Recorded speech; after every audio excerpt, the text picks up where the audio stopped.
Hey streamy people, Draco Magnius here for another episode of Let's Stream Angels with Scaly Wings. Last time I streamed this, it got pretty popular. Got like 50 views, like that almost. So I decided, you know what, I might as well continue doing it. So what I'm probably going to do, I think I've already discussed this, but I'll say it again, just to clarify. I'm going to do like a rotation of games I stream since I don't have a like schedule per se. It starts with Pokemon Uranium, then Angels with Scaly Wings, and then we end off the rotation with Pokemon Ultra Moon Metalock, and then we loop back to the start again. But anyway, Bryce is here. Hey Draco. Hey Bryce. Hey Chief. More bad news? Not quite. Unless you count Reza still missing as bad news. But that's kind of why I'm here. Well, what is it? Is this the voice I used for him? It was a while ago. Just some good old-fashioned police work. And we're counting on your help again. Not really in the mood. Sure, sign me up. So like if you, sure, sign me up. I'd be game to help him out. I mean, I don't see why not. I like helping the police if I can. Great. We obtained a list of places Reza visited in the last... Or is it Reza? I'm probably mispronouncing this again. Visited the days before he vanished. We'll check those out. Maybe find a lead. And you might help us understand his motivations or give us some context to his actions. I can certainly try. I'm sure you'll do a great job. That's reassuring. Are you ready to go? Sure, let's go. There's a couple of places we can check out. Let's see where we should go first. While Bryce focused on his list, I saw someone approach out of the corner of my eye. A closer look revealed that it was Sebastian, waving his arms in an attempt to get our attention as he ran toward us, his face grave. Oh boy. There you are, Chief. I was looking for you. What are you doing here? Don't tell me there's another dead person. Sorry, Chief. There is. Oh, Jesus. 2 dead dragons. Unless it's Reza. I mean, I suppose it could be Reza. Damn. Guess it's going to be one of those days. Yeah, looks that way. Someone else can take care of that today. Though, we've got... someone can take care of that today, though. We've got other plans. You'll need to sign off on a few things, at least. I know, I know. We'll go to the crime scene, sign a few forms, and then we're out.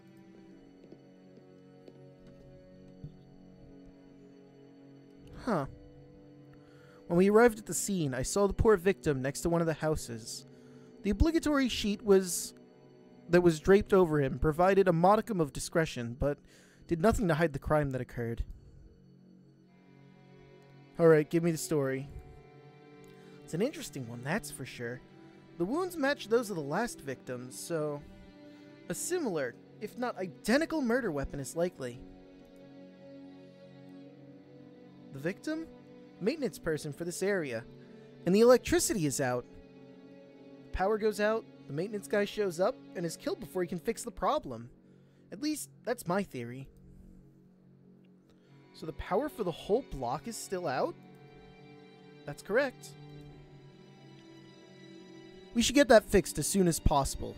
We don't need civilians showing up around here complaining about sitting in the dark. Good point. Bryce's snout wrinkled with distaste as he glanced over Sebastian's shoulder. Damn. Not again. What is it? Well, look who it is. What are you doing here, Maverick? Second victim, huh? You know, I'm not gonna lie, I kind of forgot his name. Thank God Bryce said it. I wouldn't have remembered Maverick. I don't know why. Maybe it's just because he's the stereotypical angry edgelord character that I completely spaced on his name. Maybe it's just I haven't played in a while. Possibly both. This is an official investigation, so you better not cross that police line. Shunned by my own colleagues. This is ridiculous. You know how it is. Rules are rules. And without rules, murders like this one would be allowed to happen and go unpunished. Have your fun without me, then.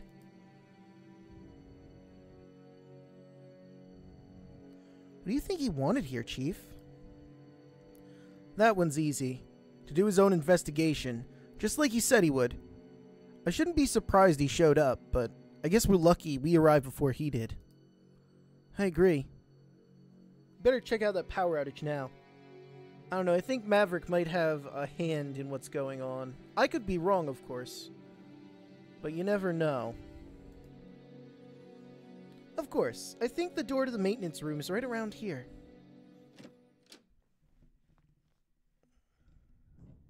Man, it's dark. Got your flashlight, Seb? Always, Chief. You should go first, then. I don't have my stuff here. Besides, putting on that head mount is such a hassle. I remember. You complain about that every time it comes up. There, that should do the trick.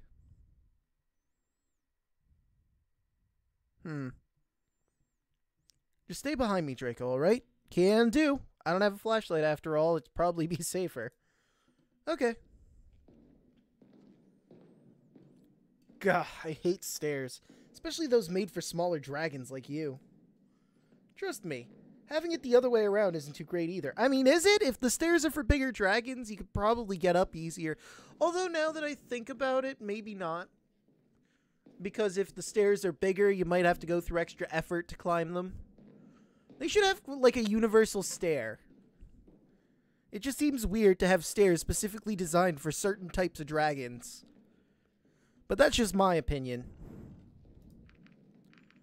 I dislike all kinds of stairs. All of them are awful. We should just have elevators and nothing but elevators. I'll just say I don't mind stairs. I don't mind stairs that much.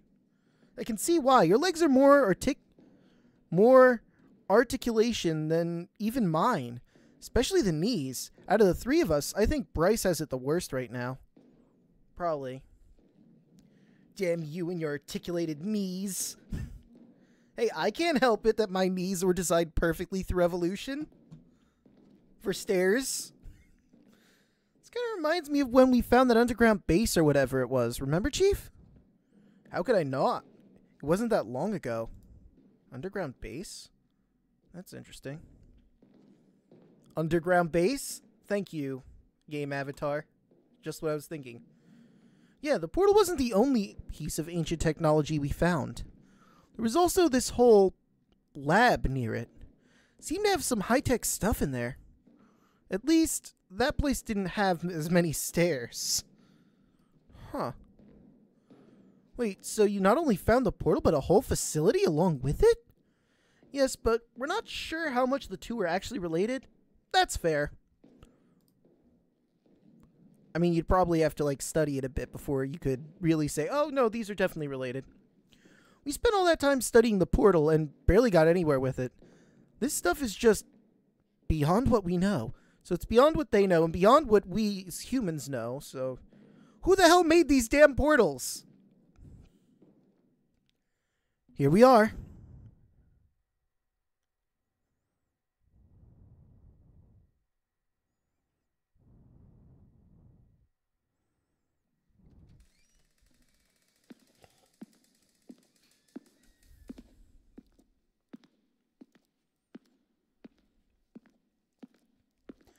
So, what exactly are we looking for? Well, it's a maintenance room, the power's out. If I had to guess, we're either looking for a breaker box, or to see if a cable is cut that's keeping all of the power from getting where it needs to go. Whatever's causing the power outage. If we don't find the cause, we should at least be able to get the backup running. Oh yeah, I forgot, there's probably a power, backup too. Looks like the generator's gone. Someone took the entire generator? The fuck? Mystery solved. The sound of creaking metal penetrated the stillness of the room.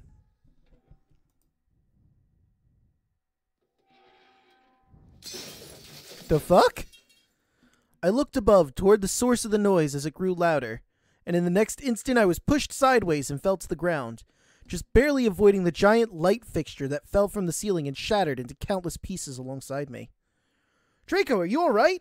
Yeah, just a little shaken up. The next thing I saw was a hooded figure standing above me, barely visible against the darkness that permeated the room.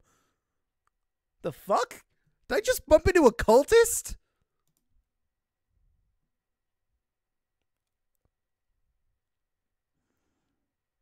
No, yeah, I definitely bumped into a cultist. The figure crouched down next to me, its mask hovering right in front of my face. Merely a whisper reached my ears when it spoke. Be careful, Draco. Then, the figure dashed toward the stairs. Where are you going? That's not me! Don't move! He's going up the stairs! I'm on it! I didn't see that chair coming. I can't see a damn thing in here. Here, Chief! I hate these stupid stairs. They're blocking the way. Just go around me. There's no room. You're as wide as the stairs are. I can't help it. Oh, jeez. Damn it. We'll never catch him now. Damn you, stairs! By the time we found our way back up, the mysterious figure was nowhere to be found. Logic would dictate that's probably Reza. Probably. Got a long search ahead of us. And with a head start like that, there might be no end to it. We'll have to take our chances as long as we still can. Why do I keep fumbling? I don't know. I haven't really gotten enough sleep, but it's whatever. Except that chance is growing smaller and smaller while we wait for the team to arrive. What even happened down there? Right, Draco, tell us everything in as much detail as you can. There wasn't much to it. I heard a noise. I looked up.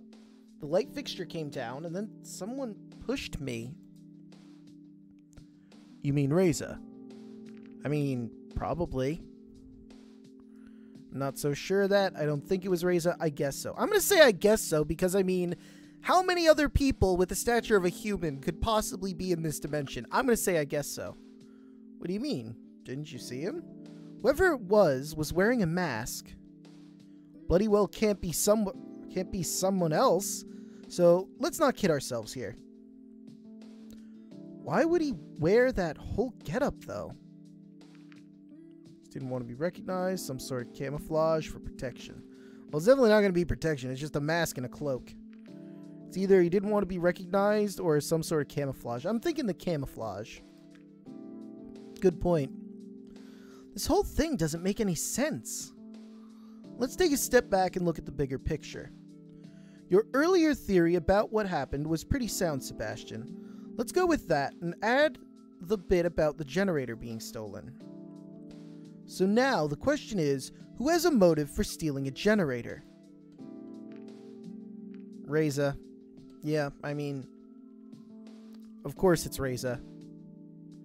Who else has the motive for stealing a generator? No one we know. Right. Who else would need to steal a generator when those who live here could either buy or even simply request one? Not to mention, Reza was the only one, or was the one who arranged the diplomatic trade for the generators in the first place. I can't deny the fact that your generators are pretty important to us, but resorting to murder? We all saw the human figure running away. Why would he have stayed here if he stole it? Well, yeah, that's the only question that makes any sort of sense here. Why would he have stayed here if he stole it? Wouldn't he just, leave? Why to remain here if he was the one who stole it? The generator was already gone when we got here, and the person in question wasn't carrying it either. Perhaps this is a case where the criminals returned to the crime scene? For this crime? I'd say no, but who knows? Maybe our rules just don't apply anymore. What do you mean? No offense, but ever since you two humans arrived, there have been a lot of strange things going on. This place used to be a quiet town.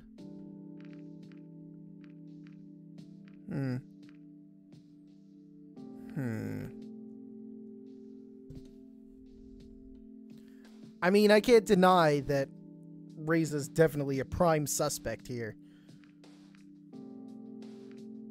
And I mean, it's not really sounding like Maverick if he's connecting dots. I mean, we came here, suddenly shit got weird. That's not racism, that's just a fact. I'm just gonna say maybe this is a huge misunderstanding. It seems like a stretch, but maybe this is all a huge misunderstanding and he just needs someone to talk to him. Let's put this into perspective. We found 2 corpses so far. Reza's the prime suspect, and you think all he needs is someone to talk to him? Sorry, but I'll be going with a no on that one. Maybe we should just focus on finding him and point fingers later. I agree with that. I mean, I'm not denying that Reza's a possible murderer here. I'm just saying he might not be the murderer. We can wait to play the blame game until we actually have him in custody. Agreed. The police team will be here any minute now. You don't have to get involved with the search, but that doesn't mean you can't help us. What do you want me to do? We still have the list of places we're going to check out, remember? We can't go now. The search takes priority. Of course, we'll still search those places after we're done here, but if you could go on your own, you can speed up the process. You could even find a lead for us. Who knows? Sure thing. Great. Here's the list. Considering your status, you shouldn't have any trouble in these places, but if anything happens, call me and I'll check up on you later. Wait a minute, you mean I'm going all by myself? All of us are going to be busy with the search. We can't really afford to spare someone right now. You'll be fine. Yeah, I'm sure. I mean, I doubt anyone's gonna attack me. They might, but I doubt it. Aren't you worried if I'll do something fishy? I mean, isn't that why Reza and I were assigned police escorts in the first place? The policy was mostly Maverick's fault, and he's out of the picture. With my authority as chief, I say you can go alone. Well, thank you, Bryce. I appreciate that. I already know where you're going, and besides, I trust you. If you were in cahoots with Reza, you would have run off with him when you had the chance. Good point. Ah, I see the team approaching. Guess you should get going. Alright, I'll see you later then. Good luck.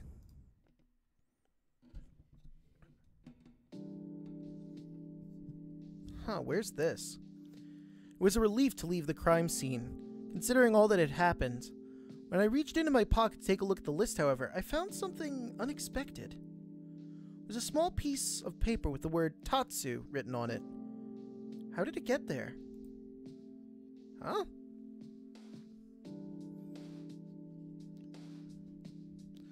My earlier encounter with the masked person was the only time today someone was close enough to smuggle something into my pocket. I figured if someone like Bryce tried to do it, something like that, I definitely would have noticed.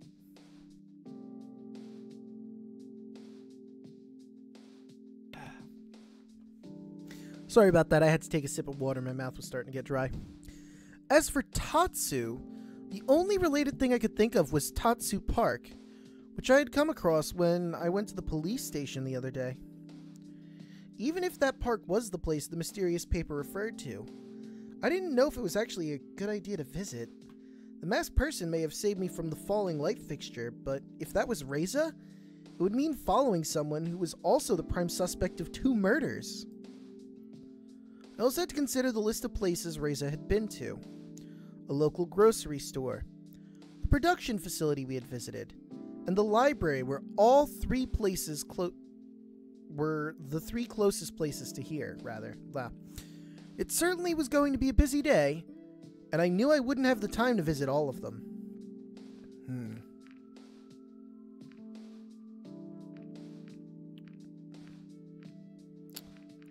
So you got 4 places to visit. Tatsu Park is probably where I could meet him. The grocery store I don't think is going to have any relevant information. The production facility and the library seem like the most promising, so I think I'm going to start with the production facility and work my way to the library. Reza was allegedly here at some point. Maybe I should ask Anna. Hello? Anybody here?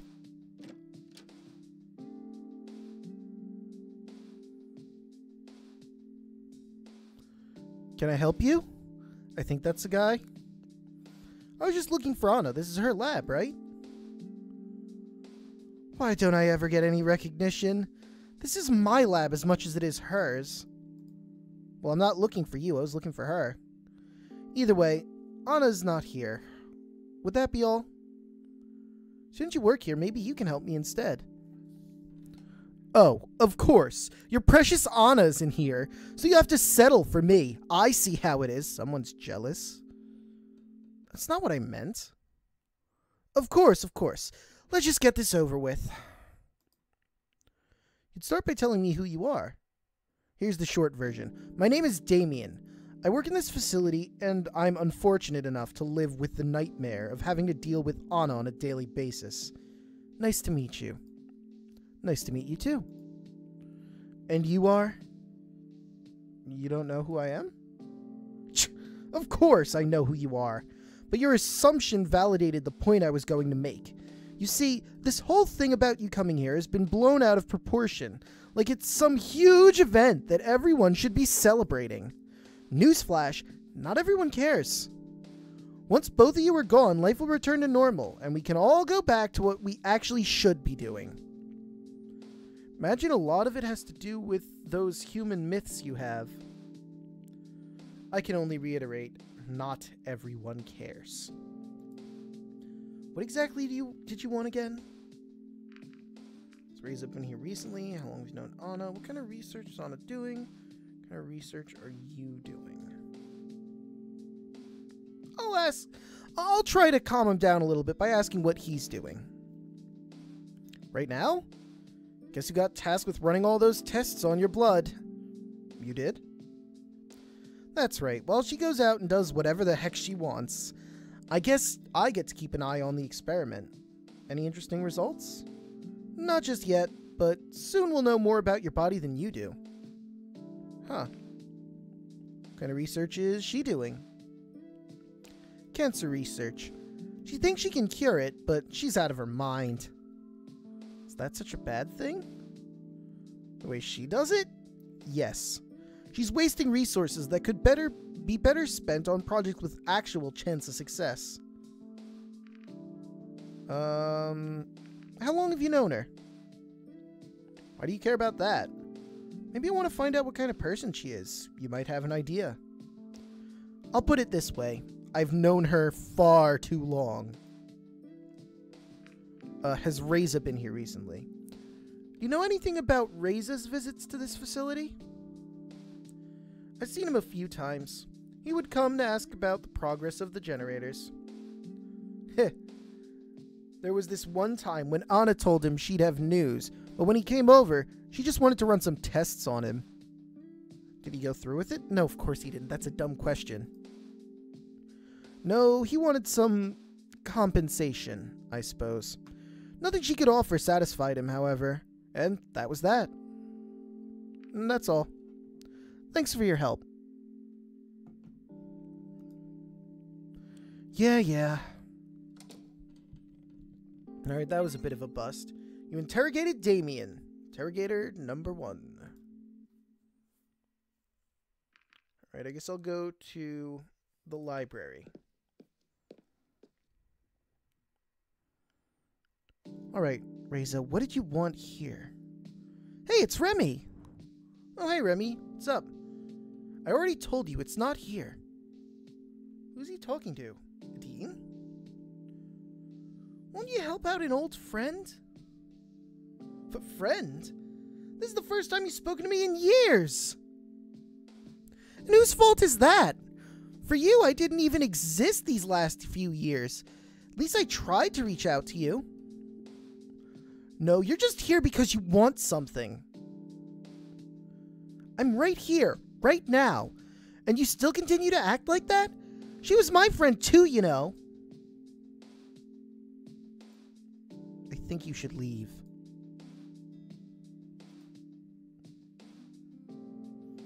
For what it's worth, I'm sorry. For everything. It's a little late for apologies. Have it your way, then. Okay. Adine stormed out so quickly that she didn't even notice me. I waited a few moments and wondered if it was a good time to talk to Remy. In the end, I decided that my task was too pressing to come back at another time. I shuffled through books and tried to look busy until I noticed he resumed his work so I could approach him. Hello, Draco. How can I help you? How are you? I'm doing fine, thank you. Has Reza been here recently? Reza, he visited quite often since he arrived, actually. Till a few days ago, that is. Do you know what he was reading? Not particularly. I thought he just wanted to learn about our world. Did you notice anything unusual about him while he was here? Can't say I did, though he did ask me for a map once. A map? Yes, I showed him a few, but none of them seemed to be what he was looking for. Did he talk to you about anything strange while he was here? Besides the maps, nothing worth mentioning comes to mind. Only the usual pleasantries. Huh. Alright, now I'm gonna ask about that, because I'm curious.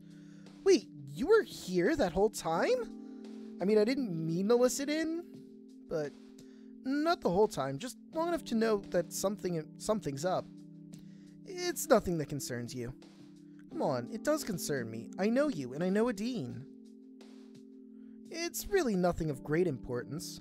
Are you aware of a certain prehistoric underground building we recently discovered? I've heard of it. She wanted a blueprint of it, which was one of the things found inside the building during an investigation. Why would you have it? We're not just a library, you know, but a whole archive that stores all sorts of information and objects. In any case, a blueprint is the kind of thing that would be placed in our care eventually. So she thinks you have it.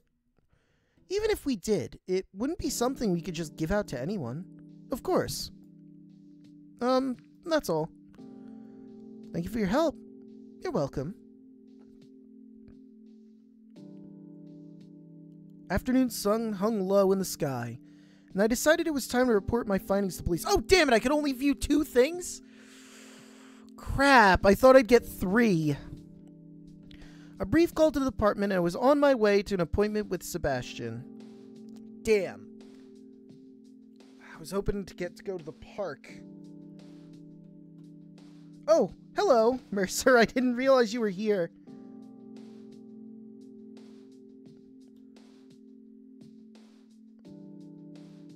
Oh, and also Pikes. Hello, Pikes. How long have I been here? From about... Which one do you fancy? I like Adine. And I also like Anna a bit. Not sure how my findings will help, but at least I have something. Look who we have here. Oh, God. Hi, Maverick. Please don't kill me. And it's not because I mistrust you as a mistrust dragons. It's because I mistrust you in particular. I turned around to see Maverick. His intense gaze confirmed that there was no one else his words could have been directed at. Even with the civilians passing by in the background, I suddenly felt very alone. What do you want from me? Answers. Okay, then, start talking. Tell me one thing.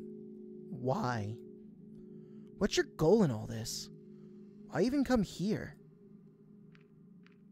Why, I came as an ambassador for humanity and to oversee the trade we agreed on. No. That won't do. That's simply not true. You know it, and I know it. I just don't get why you can't be honest with me, even when you know no one else is listening. But that's why I came here. You know I can't touch you. If I did, it would be over for me, at least as long as I don't have any proof. In the end, what difference does it make if I know? No one is going to believe me anyway. do you wish to kill me too? Like Reza? I would never do such a thing. Is that so? Tell me, why would an ambassador need such a dangerous tool in the first place? I know you claim to not have one of these things Reza injured me with, and you didn't have any when they searched you. But I guess it's way too late for safety precaution at this point. You could have hidden one anywhere. That damn hurt, you know. But even worse than that was getting thrown aside by Bryce. I trust him, but after what happened, he doesn't trust me anymore. Now there's only you.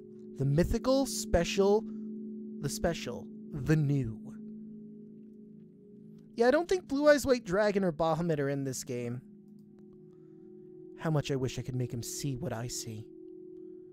Could have saved the world with what I did that day, and it still won't matter when no one believes me, just because I don't have any proof. Yeah, proof is kind of important. You can't just beat people up and hope that things work out for you. But I won't stop until I find some. When I do, I'm gonna be a damn hero. Good for you. At least he's got something, right? And with that, he was gone. On the way to the police station, Maverick's words kept finding their way back into my mind. I couldn't decide how to feel about them. I wasn't even sure if it was worth mentioning the police, since all he did was make vague accusations. Wasn't anything substantial enough to be considered a threat. However, his actions were growing more calculated, and he seemed very sure of himself. I wondered about what this could amount to. But that wasn't the problem at hand.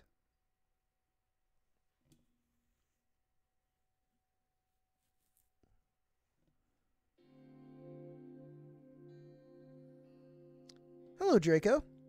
Hey, Sebastian. I thought I'd meet you at the front desk. What are we doing in Bryce's office? He does have a nice office, doesn't he? And the chairs are comfy. Is that the only reason we're in here? The dragon gave a brief chuckle. Let's just say that any information pertaining to this case is important enough to warrant some privacy. Alright, I see. Will Bryce be here anytime soon? I don't think so. He's still outside looking for Reza. He's not the kind of person who gives up easily.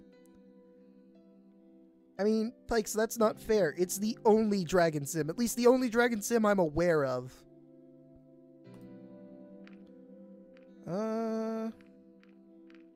Yeah, that sounds like him. That's Bryce for you. Once he sets his mind to something, he sees it through to the end. That's why he's our chief. He gets things done. At this rate, it doesn't look like we'll find him today. He could be anywhere, long gone, beyond our reach. What do you think?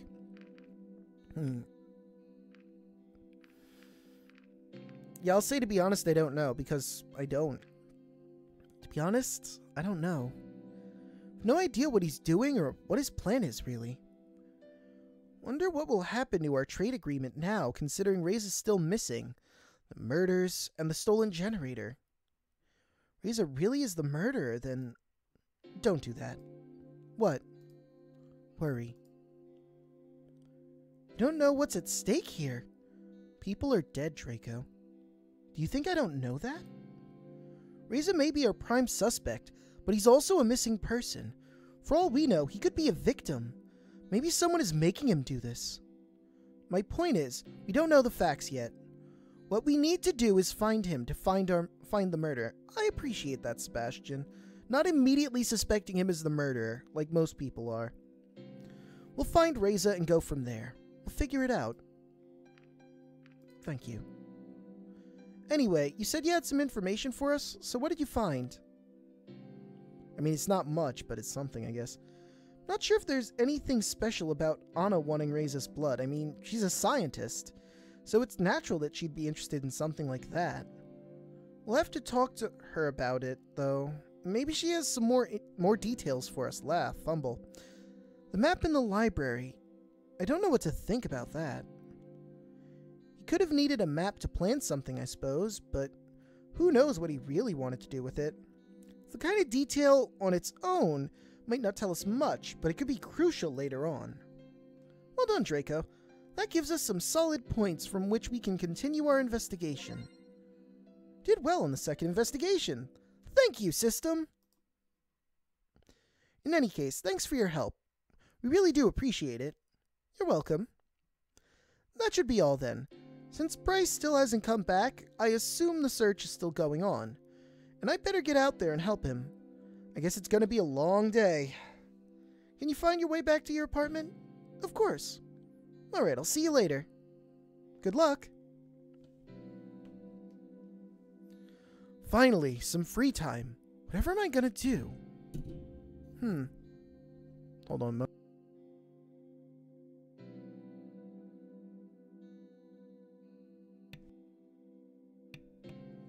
Sorry, I need to take another sip of water. Who's Lorm again?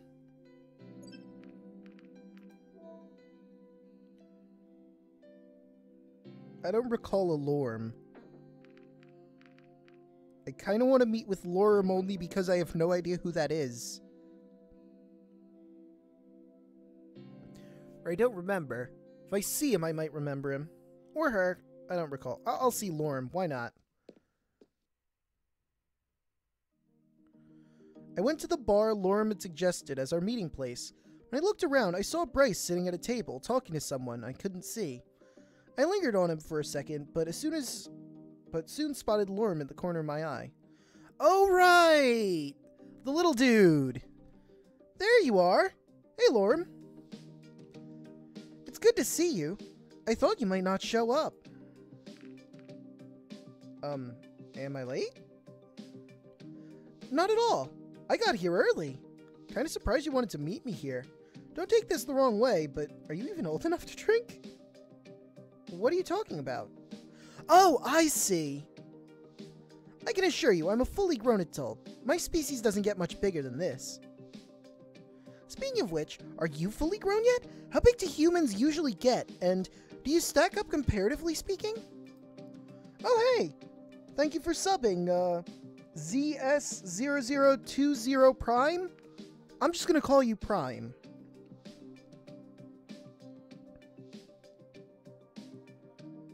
Oh, would you mind if I took some notes? Before we get to that, you haven't even told me yet what exactly is all this is for. Are you sure you're not a reporter? If I was, Sebastian would have let me meet you in the first place. And I thought the uniform was just a clever disguise.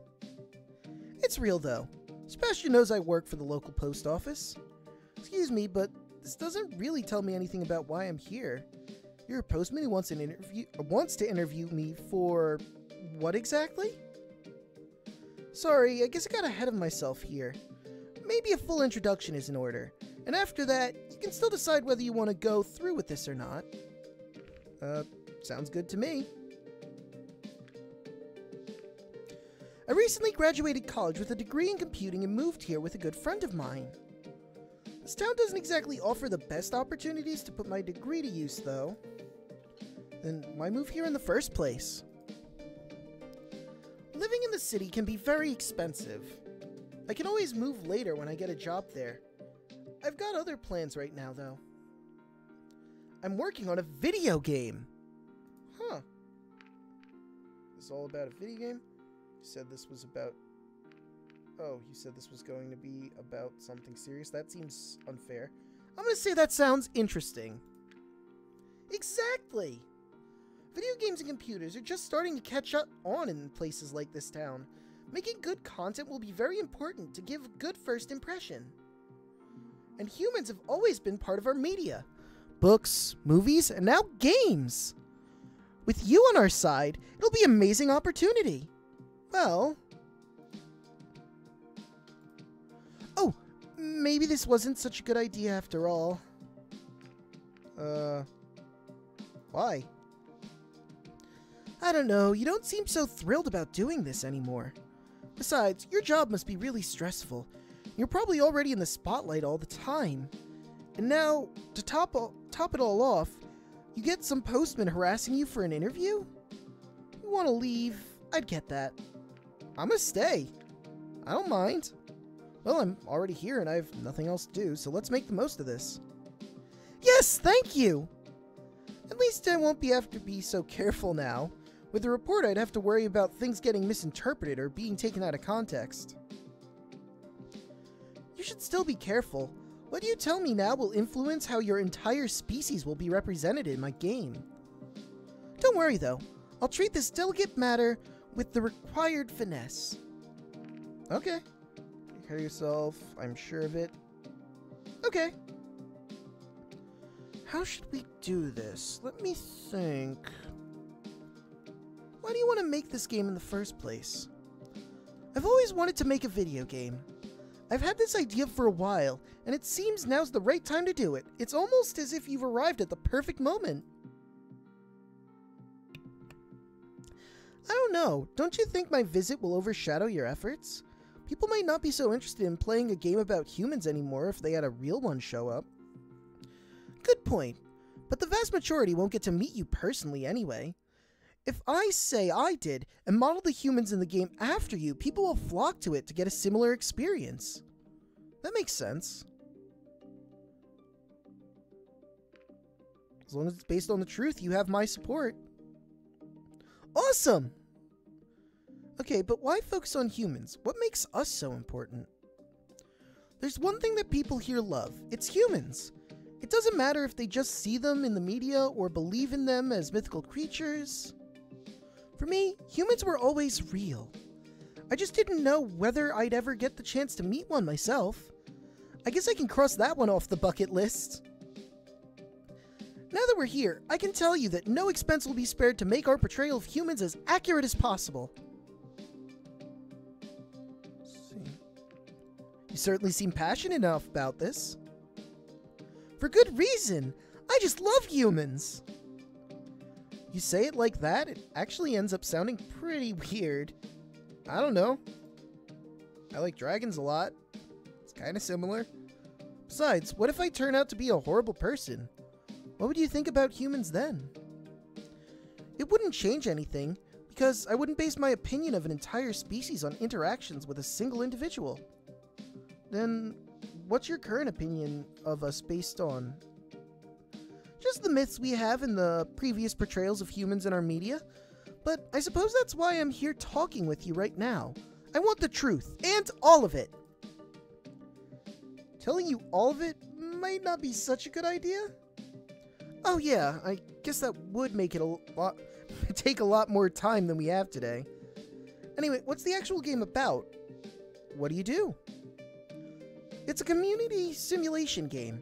It all starts with the player character moving into a procedurally generated community, which is inhabited by all kinds of mythical creatures, humans included. Mythical creatures like humans? Not only are the towns you move into unique, but the inhabitants are too. They are a variety of traits that will get randomized both in looks and personality. There are many things you can do, but it's very open-ended, and you can live your life there however you want to. Huh. That does sound kind of interesting. It is! At least I hope others feel the same way about it. What other mythical creatures are there besides humans? Man, it's weird to say that. I haven't worked that out yet, but humans alone give us a lot of material to work with. How so? The question of mythical humans can be tackled in a variety of ways. There are many different interpretations of what humans are like. For example, in general, the mythical human can be divided into 3 categories. Firstly, the human as a physical creature. Secondly, the human as a non-physical entity. And thirdly, the human as a spiritual being. Let's start with the physical aspects. Sure, since one of our myths tells us that the human who created us eventually turned into a dragon, there's a lot of room for interpretation as to how similar humans actually are to dragons. I can see that you don't have wings, but most of us are able to create fire in some way, or at least have a breath weapon. How about you? Don't have a breath weapon unless you count my morning breath. I can rub 2 sticks together and make fire. Does that count? Of course, I can also move things with my mind. I'm gonna go with the stick one. I'm Not really. Having hands that are dexterous enough to do that is remarkable, though. It's a bit strange, though, because our myths also say that you gave that ability to us. Interesting. Maybe it's meant to be taken literally, meaning that when that ability was given to us, you lost it. Maybe we never had it in the first place. Humans are known to have created a lot of things out of nothing, after all. We only needed to discover how to create and use fire, because we didn't have natural ability to do so. We have a proverb that sums this up pretty well. What is it? Necessity is the mother of invention. I do love that quote. So a lack of natural abilities drove innovation forward. What an interesting thought. Here's another thing. You may have many different images of humans, but in the end, only one can be right. It's also possible that what you've been led to believe about humans doesn't actually refer to us at all. You implying that you aren't human? No, I'm just saying that if you really had been in contact with humans before, as your myths imply, they would need to belong to the same species as me, and thus be very similar to myself. If they aren't, then either they weren't humans at all, or have very different origins. So you say there's a possibility that our humans and your humans may be something different altogether. I suppose you're right. In the way that our image of humans are very inconsistent, they certainly can't be all be humans in the way that we would refer to a single species. The name should probably be reserved for yours. And we haven't even touched on the other two categories of humans. What'd you call them again? Non-physical human entities and spiritual humans. What's the difference? Honestly, the definition can get a bit muddled here. Going by the conventional belief, a ghost could be a human who has died and thus changed into a different form. We could call this a spiritual human. An angel, on the other hand, would be classified as a non-physical entity. What do you know about angels? Angels basically look like a human with wings. Their existence in ancient scriptures was used to lend some credence to the theories about humans having become dragons. That makes sense, because the way humans look and then having angel wings, they could have just grown scales and, evolved bat-like wings out of them. Because of wings? Exactly. But some of your dragon species don't have wings either. Yes, as I said, once you start delving into that kind of stuff, it becomes all very convoluted. When we met, you also told me about a four-headed human? Right. With that, we'd go into the realm of creatures that just don't make much sense at all. Having four heads just seems unlikely from an evolutionary perspective. That might not really matter if we're talking about a non-physical entity or a spiritual being, though. So in the end, you have a lot of different ideas whose only connection to each other is that you use the word human to describe them in some way. And they share at least some basic characteristics. You fit those as well, by the way. What are they?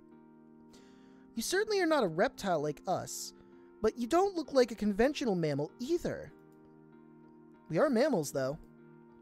Yes, but you're different from other mammals we know. Ultimately, you're quite unique. We don't know of any other sentient mammals. You've got a point there, I'll give you that. Strangely enough, we have plenty of human-like creatures in our mythologies as well. Oh, do tell! You already mentioned ghosts, but some other ones include dwarves, giants, fairies, and blemmies. The hell's a blemmy? I have never heard of a blemmy. Could have gone with dwarves, giants, fairies, and elves. Went with whatever the hell a blemmy is. You know what, now I have to Google search what a blemmy is, because my curiosity won't let me not look it up. Google. How is it spelled again? B-L-E-M-M-Y-E-S. B-L-E-M-M-Y-E-S.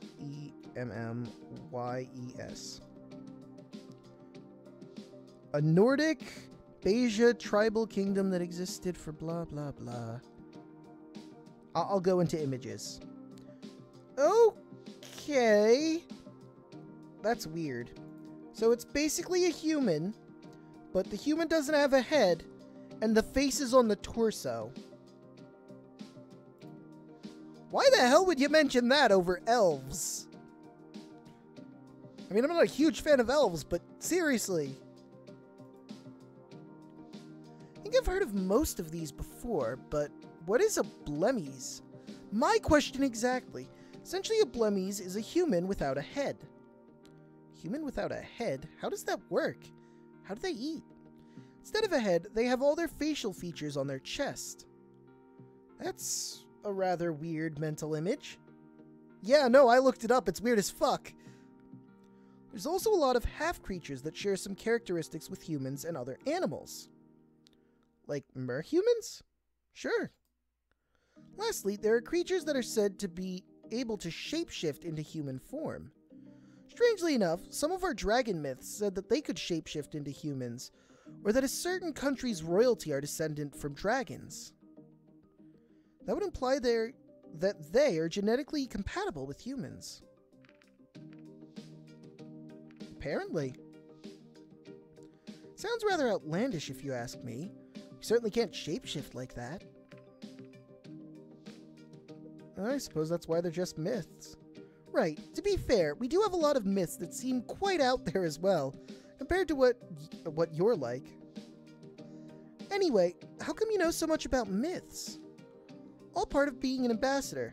Not only do I learn about dragon myths in order to compare them to what you're like, but I also studied myths about creatures that are similar to humans so I could figure out how similar they were to you.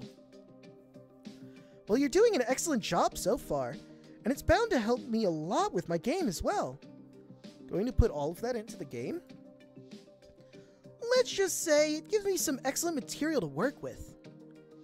I thought you wanted to give an accurate portrayal of humans, not just collect myths. One species will certainly be modeled after you, but that doesn't mean we can't introduce some variety with the others. That's fair.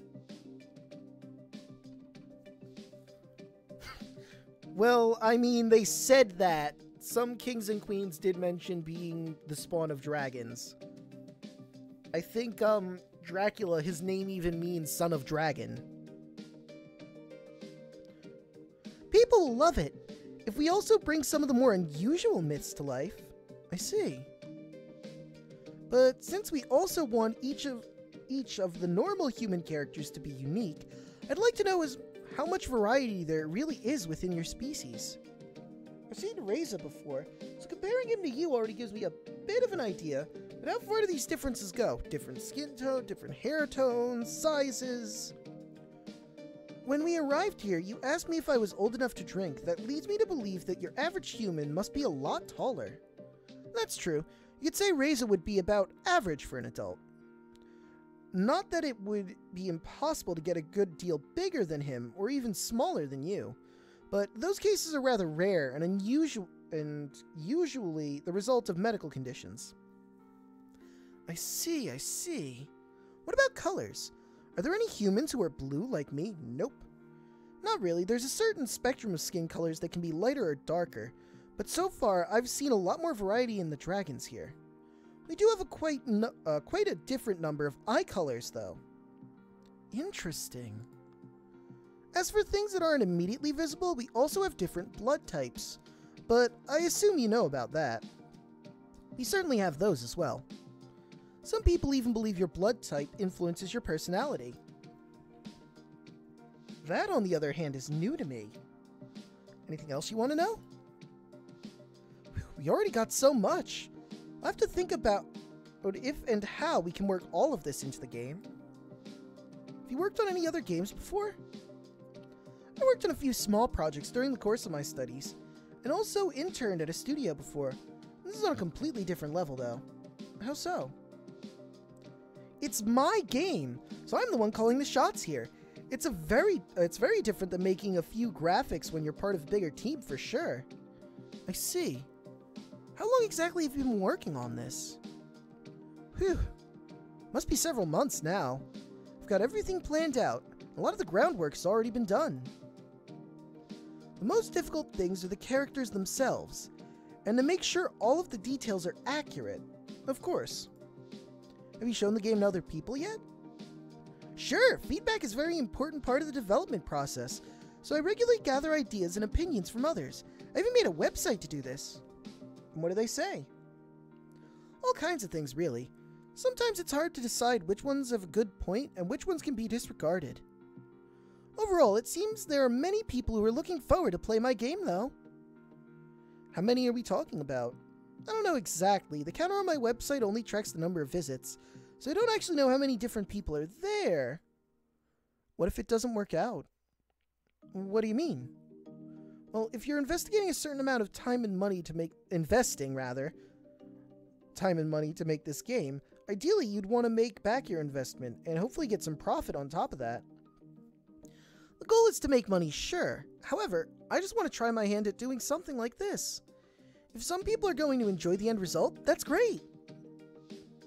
Don't forget that I'll also have made something that I can put on my resume.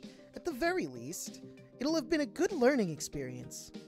With that attitude, I suppose you really don't have anything to lose. You can always look for another job, and maybe I'll end up working at a game studio. But I think once I've started doing something like that, I might not get this opportunity again. So it's now or never, huh? In a nutshell, yes. And that all works out with your courier job?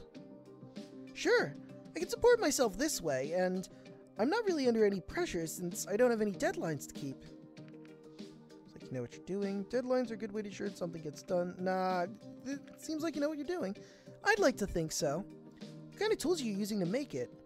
If I consider what some of your species look like, I have a hard time imagining how the biggest ones could program a game.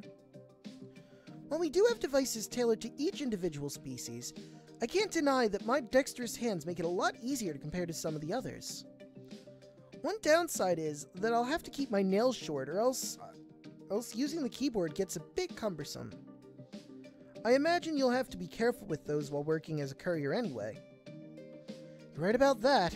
One wrong move and you suddenly shredded the letter you were just going to hand to someone. That sounds unpleasant. Luckily, that kind of thing doesn't really happen to me anymore. Not only because of the shorter nails, but once you've worked there for a while, you just learn to be more careful. It's a bit sad not having them as natural letter openers anymore, though. And it's not just me. Some people ask me to open their letters for them, since doing that on their own can be difficult for some of the less dexterous and older ones. Have you been working as a courier for long? I just got this job a few months ago, but I had a part-time summer job at the post office when I was growing up. My species is perfectly suited for the job, so they were glad to have me on board. I can see why. Of course, being able to fly is a big plus. My size means I can't deliver any big packages, but I often get assigned to urgent letters that have to be delivered as soon as possible. It's getting late. Maybe we should leave it at that for the day. Yeah, I should probably head back to my apartment before it gets too dark. I got more than enough material to work with. Thanks a lot. Don't worry about it. I'll just consider it a public service. Honestly, I'm incredibly grateful for the opportunity, especially after nearly getting denied by Sebastian when I met you. Just make the best of it. I certainly will. I really have to get going now, so maybe I'll see you some other time. Sure, have a good night. Take care. Well, that was fun. Nothing going on today. Guess I can do whatever. Who do I want to meet with? Well, first I'm taking a sip of water because all that talking made my mouth dry. Better. Okay, so Anna or Dean?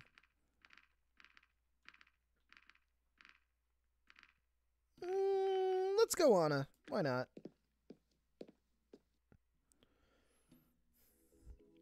And just on time. Now where is she?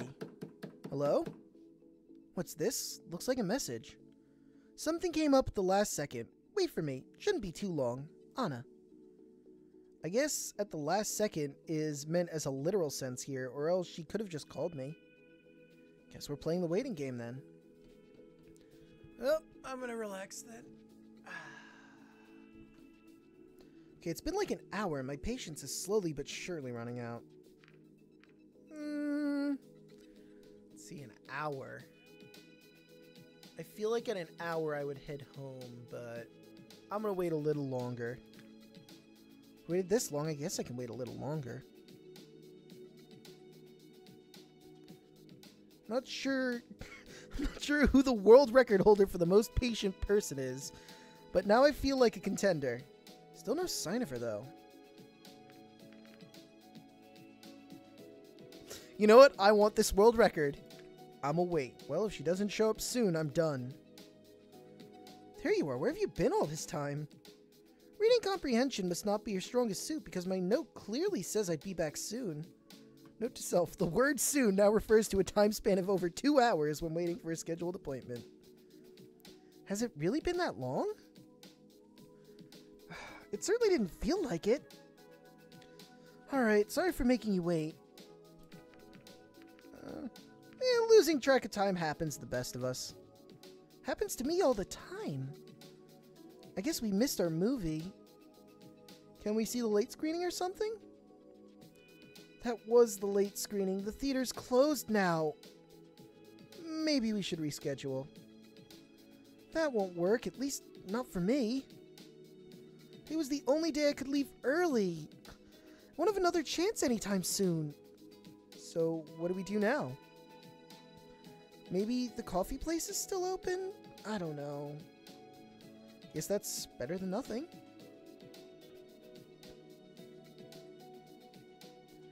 Closed as well. That's just peachy. Why do you keep working so late anyway? Because what I'm doing is important. You're doing cancer research, right? And who told you that? Damien, I stopped by your lab some time ago, but you weren't there. That shard-boned bastard! What else did he tell you about me? Nothing much. The whole thing wasn't really about you anyway. I see. Sounds like you two don't get along that well? That's the understatement of the century. Being trapped in a small room with the likes of him for hours on every day is a scenario born of a sick mind with the intention of making me suffer as much as possible. It certainly doesn't make my research easier. The stress probably doesn't help you either. It's not worth jeopardizing your health over. Don't overwork yourself. You can't save everyone if you're dead. If we don't find a cure, no one else will. No one else can. Besides, I was only late today because I got your stupid blood work ready. You have the test results? Yeah. Want to know what I have to say about them? Definitely. Okay, how much do you know about genetics? A little bit, I guess. Don't worry, I'll put it into words that are easy for you to understand. To start off, I found that, on average, about 90% of your genes are homologous to our species' genes. Huh! I think that's the percentage where breeding works. I could be wrong. Not that it's important, it's just a thought I had. And that seems like a lot, but to put it into perspective, about 50% of your DNA is also shared with fruit. Huh. To further elaborate, you and your human neighbor back home are probably around 99.9% genetically similar, or maybe I'm wrong. You compare the various sentient species we have here to each other, they would only be around 95 to 97% similar. As for what exactly all of this tells us, although a match of 90% sounds like a lot, it's not as much as you might think. Still, for two beings from a different world altogether, that's quite remarkable. Beyond DNA, the biggest similarity between us is within the brain structure, but that's not surprising considering our high-level cognitive abilities. Words. That'll surprise Maverick. What do you mean? He doesn't seem to like humans very much. I'm sure he'll be displeased to know how similar we are. Oh, he doesn't like anyone, really. He's just like me in that way. Yeah, you two would make a great couple. You're a little late for that. I'm already his ex-girlfriend. Oh. Interesting. Really? How did that go? Not how you might think. It actually went pretty well, for a while at least. In the end, we both got too absorbed in our jobs until we realized we had drifted apart too much, and agreed it would be better if we just broke up. I still respect him for the work he does. I mean, we even used to solve crime together. I'd be in the lab running tests, and he'd be out in the field chasing after the perps. Those were good times. I guess nowadays he just chases after me. What? I don't know. Maybe I shouldn't say that, but you know him. Maybe he can help me out. Certainly can't help you if you don't tell me what's going on. Okay, but this is just between us, alright? Sure, whatever. Maverick is concerned that I'm the accomplice of a crime. He made a point to tell me that he's searching for proof to legally arrest me or worse. Oh, I wouldn't worry about that. Really? Yeah, I'm surprised too. That seems pretty, offensive. It's nothing. He can't find any proof that doesn't exist. I mean, yeah, that's true. Still, it doesn't feel nice to be threatened and stalked, especially by someone like him. That's just him. He gets way too into it once he sets his sights on something. I noticed. It's his job. What do you expect? I wish he'd just leave me alone. It wasn't always like that, you know. A couple years ago, he was assigned to this one case. He was still relatively new on the force, young and eager to help. Then reality came crashing down on him. There was a serial killer who shook up the whole town. The victims were apparently eaten. Jesus. Later found out that the killer's actions were the result of a degenerative disease which brought his feral nature to the foreground. At that point, he was just a wild animal, turned into a cannibal that hunted under the shadow of night. Everyone in town was up in arms, terrified they'd be next. The police did everything they could. A curfew was instated, and patrols guarded the streets at night. And then they found him munching on his 5th victim. Poor little Maverick was not prepared for what he would find.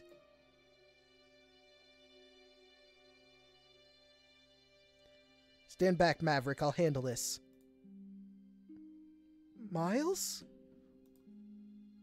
It was his brother. Oh, dude. Step away from the body, Miles. Miles couldn't comprehend their words, and only saw rivals who wanted to take away his prey. And he wasn't about to just let go of it without a fight. Words. Miles raised his head from his kill, blood dripping from his maw. The officer's breaths were smothered by the deadly stillness of the night. Fangs bared, the feral dragon snarled and stood strong in front of his meal, prepared to protect it from the two who intruded upon his territory.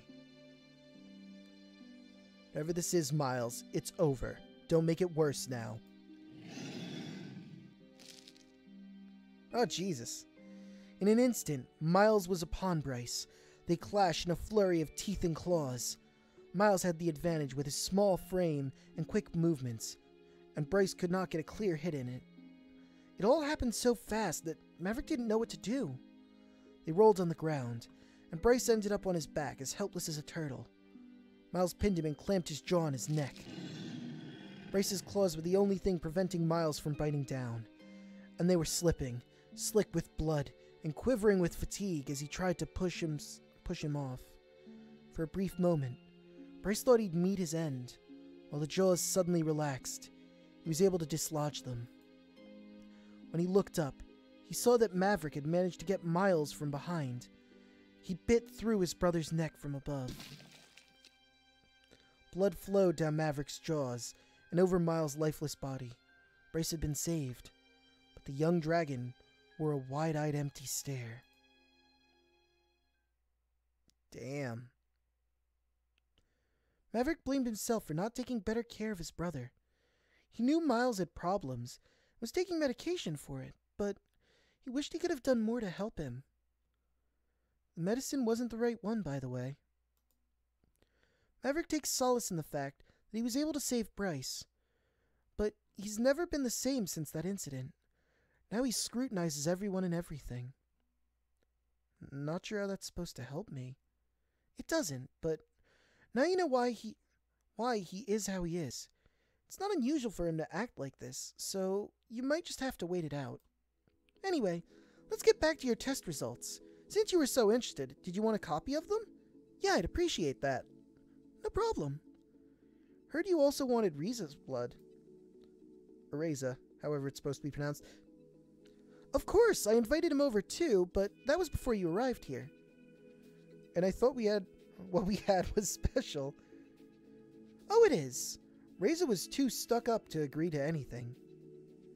Wouldn't even participate in an exhilarating round of trivia board games? Not even that. Can you believe it? You can almost see the sarcasm dripping from your mouth. Still, it's kind of a shame. It would have been interesting to compare your blood to his. What a shame indeed. Let's just enjoy a romantic date in the back alley of a coffee shop. Of course. Unless you want to take this someplace else. What, you don't like hanging around dirty back alleys? I'd rather someplace less dirty. I guess that's a valid point. Always go back to your lab.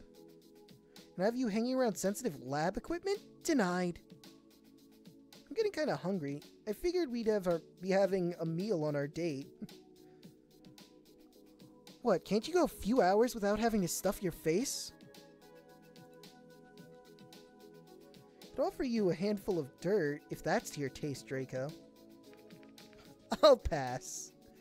Afraid that's all I have on the menu. Unless, well, I know one place that's never closes. Let's go there. Sure. After several minutes of walking, Anna led me to the outskirts of town. We arrived at a farmhouse. On one side, fields stretched out towards the horizon, and on the other were lush green hills with fenced populations of animals. What kind of restaurant is this supposed to be? Yeah, restaurant, sure. Self-serve. You're a bad girl, Anna. I know. How well can you hunt? Me? Even if I knew how, it's not like I have any equipment here. Equipment? What a sissy! Look, humans don't have claws and super sharp fangs.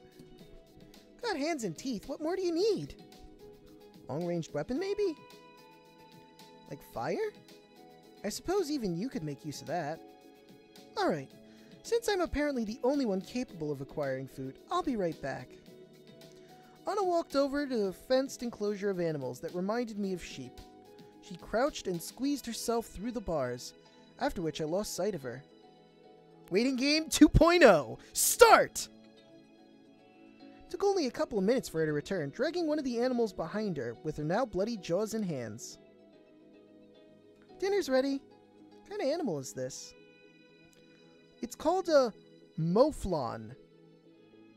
Anyway, do you have a part you prefer? See how nice I am? I'm even letting you choose first. It's an offal.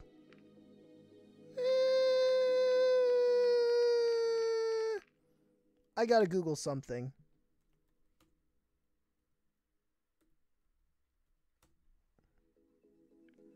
The entrails and internal organs.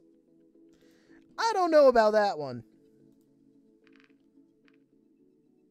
I'm gonna say the butt. No problem. Using one of her claws, she skinned the dead mouflon and divided it into various pieces. Do you want yours grilled or raw? Grilled. Unless prepared properly, raw meat carries a significant risk of disease for us. How inept can your species even be? You can't hunt on your own and you need tools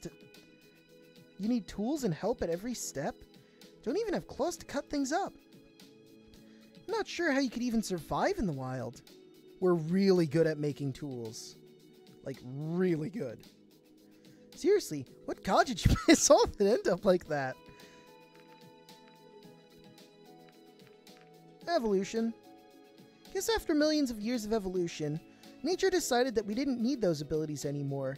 Instead, we got articulate hands and arms, and our upright stance.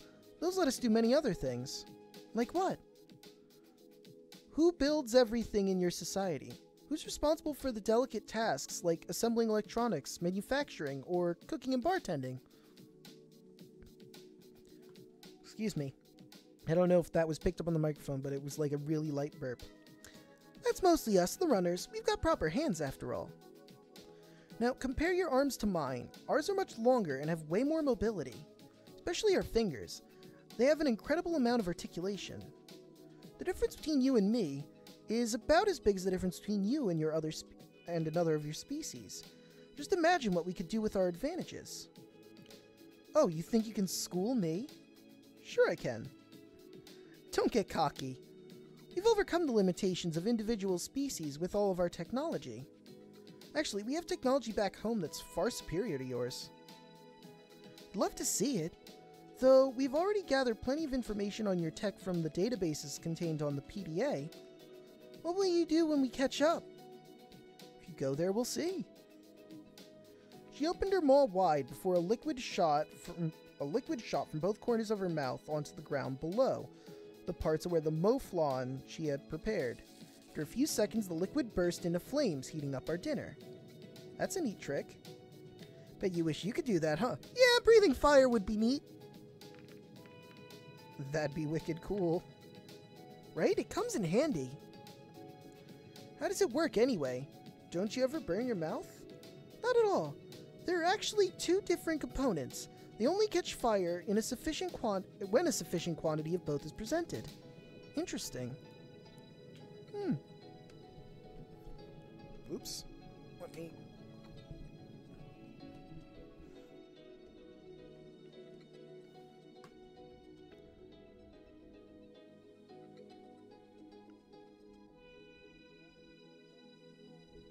The flames wreathed and grew smaller until they went out, revealing steamy, appetizing pieces of meat. Help yourself. I grabbed a piece, but dropped it as soon as I felt the heat on my fingertips. Ouch! That's still hot. Of course it is! It was on fire! Can't take a little heat, huh? That's too bad. Unaffected by its temperature, she took a piece into her hand and tore a chunk out of it with her teeth and started chewing. Guess your scales are a good insulator. Evidently so. How does it taste? Just wonderful. Stolen goods always taste the best. Can already picture the old farmer reduced to tears after he discovers one of his precious mouflons is gone. You're a wild one, Anna. Thanks, I could teach you a thing or two. I think it should be cool enough for your sensitive little fingers now. Carefully, I grabbed one of the pieces, which by now had indeed cooled down enough not to burn me anymore, and I took a bite. It was a little bland, I had to admit, but not bad for something that was alive less than an hour ago and prepared in the wild. How do you like your mouflon a la Anna?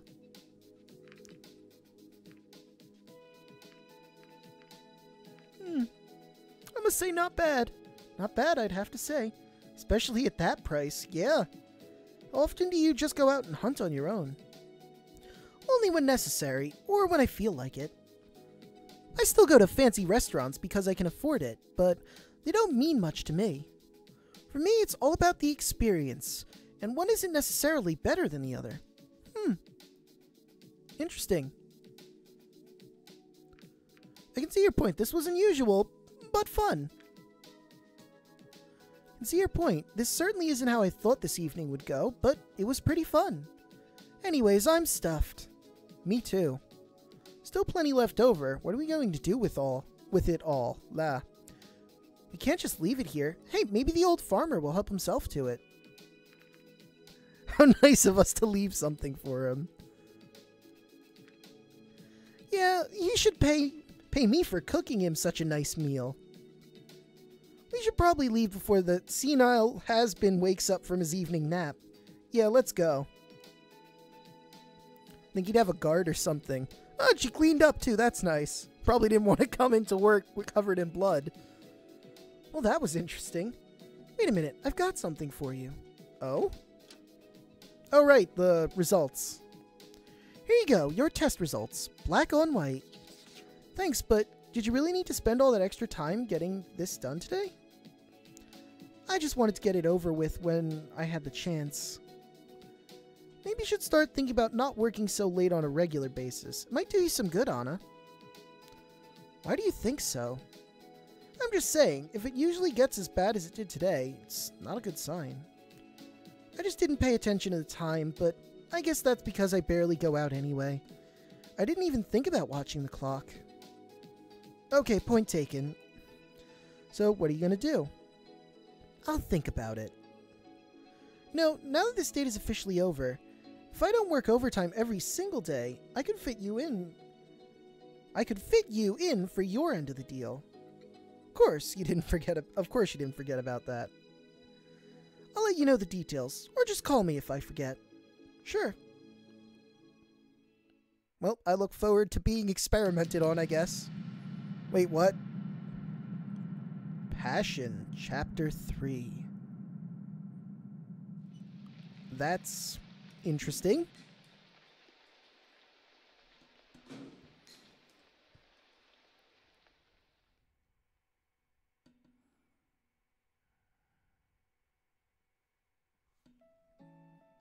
The morning sun declared the arrival of a new day and woke me from my vivid dreams. Memories of my home enclosed within the towering perimeter wall raced through my head. The peaceful landscape outside the apartment window stood in defiance of these old thoughts. Rolling hills and blue skies were familiar to me now, and the purity of the sight gave me hope. Oh, someone's at the door. Better answer that.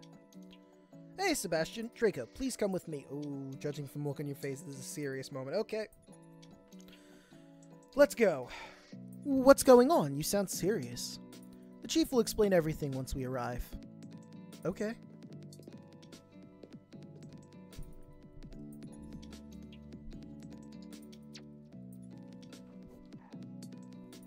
Hey, Chief. Draco is here. Thanks, Sebastian. You can deal with the situation here while I talk to Draco, alright? Of course. Oh god, is something serious happening here? Is Anna okay? Draco, I've got some really bad news. If you tell me Anna's dead, I'm going to flip out. I might flip this fucking table that I have my laptop on. Well, what is it? You know Anna, right? Oh god! I've met her, yes. I've gone on some dates. How about her assistant? I met him once or twice. Well, that's him. Oh, thank God, Anna isn't dead. I mean, that sounds really bad when I say it out loud, but... I mean, I met the guy once. I feel more for Anna than him. But Jesus, he's dead? Are you okay? I don't know. Is there anything that I can do? Let's just get this over with. Brace gave me a concerned look, but then nodded. And here's more bad news. The blood we found on the first victim in the town matches the DNA evidence found on the second victim at the power facility. Furthermore, the murder weapon and method appear to be the same across all three victims, and that's going to be a big problem for you. Yeah, seems like a serial killer. Why is that? Because with these 3 murders, Reza now qualifies as a serial killer. We won't be able to keep this whole thing quiet for much longer. Higher authorities, including the ministry in charge of your whole visit, will know about this soon. I have no idea what's going to happen once they do. I'm not sure what to say to that. I don't want to worry you, but we can still be sure that actions will be taken soon. I've been considering this possibility for a while, and I think it might be best if you went back to your own world for now. This way, we can take action before the ministry does, and before this all becomes public. If we wait, we don't know what they'll do or how the public will react. With everything going on, it's too dangerous for you to stay here. No. No. This would be the worst possible time for me to leave. We've given up our PDAs and hardly have anything to show for it. We are owed several more generators, and let's not forget that Reza's still missing. If I leave now, the only thing I return home with is my life. I'll have lost everything else. We need those generators, Bryce. I have no idea if your authorities will continue to uphold our deal, or what they'll do to Reza, but I'm not leaving until this is over. That's your decision. Then so be it. If that's your decision. Anyway, let's get back on track. I've called you here for a reason, Draco. In addition to the murder, several things were stolen, among them your PDAs, batteries, and some components used to build generators. Does that ring any bells? Not really. Reza might have some knowledge of electronics, but I doubt he has enough to assemble one of your generators, even if he had the parts. Strange. Even so, it's fair to assume Reza's involvement at this point. No one else has a greater motive to steal the PDAs, especially after what happened between him and Maverick. Unless someone wanted to frame Reza in order to sabotage this whole operation. Do you really believe that? Hey, I'm just saying that it's possible. I'll shelf that idea under possible but unlikely. I mean, that's fair. I'm not saying we should just go under that assumption. As it stands right now, Reza is most likely suspect. I can't deny that. But it is a possibility that someone is framing him. Maverick has a motive.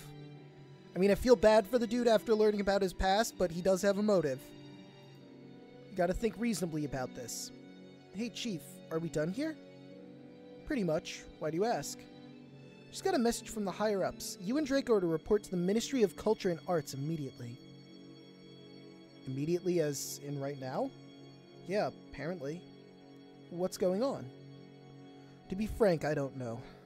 This is an extraordinary situation, and now that it's getting out of hand, they might want to address it.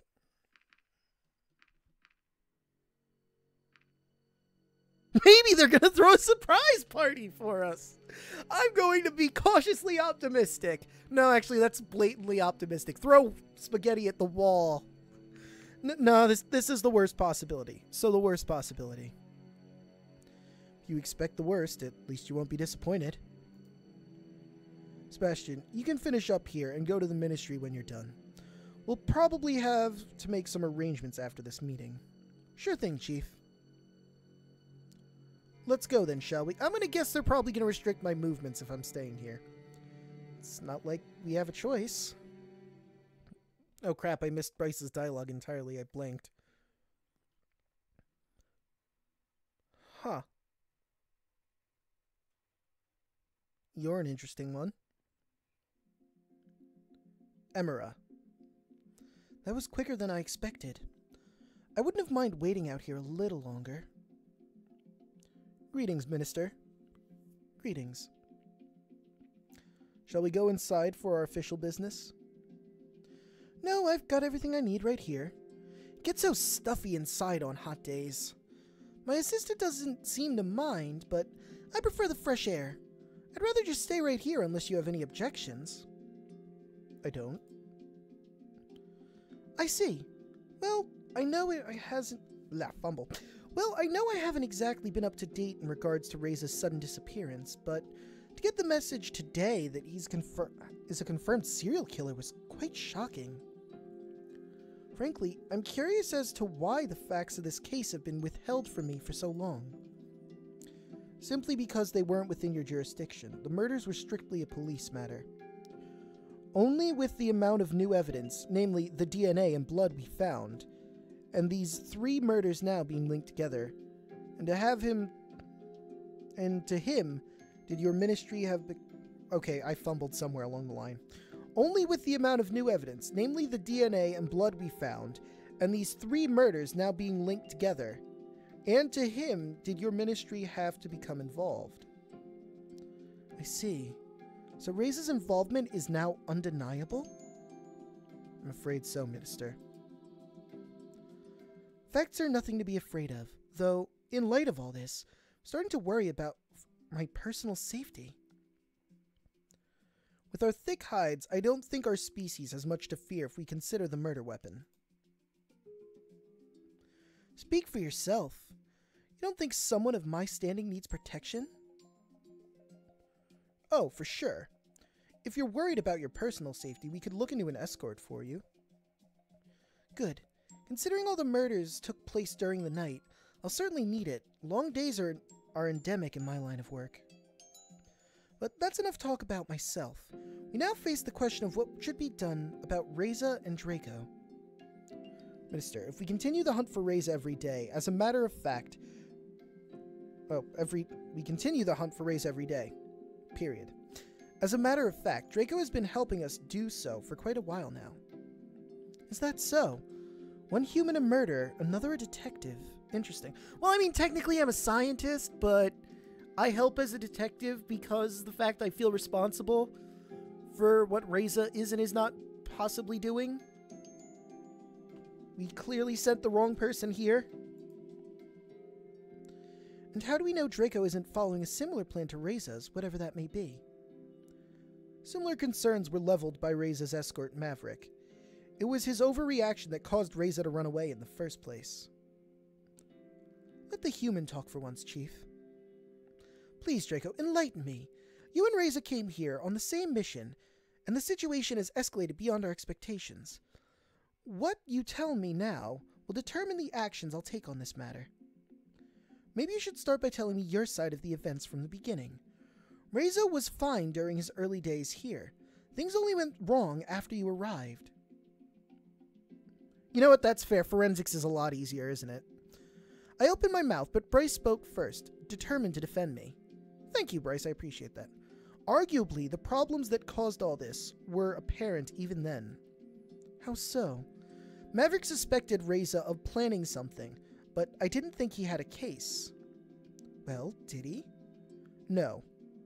What he had was a suspicion. The night he followed Reza, he found both him and Draco at the portal. The humans intended to send one of their promised generators through, but there was a confrontation that ended with both Maverick and Draco wounded, and Reza running away.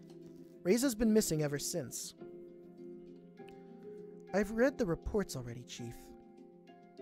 The question is, did Maverick cause this, or did he just fail to prevent it? I have no way of knowing that, Minister. You just mentioned your apparent knowledge of the problems back then. Problems may not have been the right word. Let's just say Maverick's attitude was not helpful during that encounter. Why'd you choose Maverick to be his escort in the first place? Protection for the human ambassador was my greatest concern when I made that decision, and Maverick was the most capable individual in that regard. Well, that worked out nicely, didn't it? You seem to think that Maverick shouldn't have remained as Reza's escort. Is that true? Yes. Had I paid more attention to the warning signs, the situation may have been avoided. So you accept responsibility for the incident? Yes, Minister. I see. Now then, let's get back to the topic of Draco. Reza was your partner in humanity's mission to come to this world. His list of criminal activities do not only include murder, but also the theft of generators, electronic components, and the PDAs your people gave to us. I understand why Bryce would reason that you could help the investigation, but we have no other choice but to be suspicious of Reza's partner. What was your motivation when you agreed to help us? It is my best bet at finding the truth. It's beneficial to my actual mission.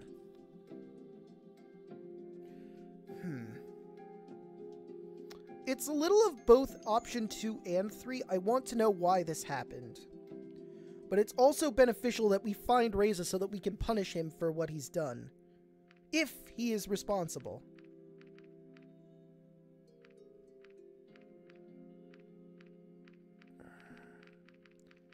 I think I'm going to go with option 2. Wait, can I save here?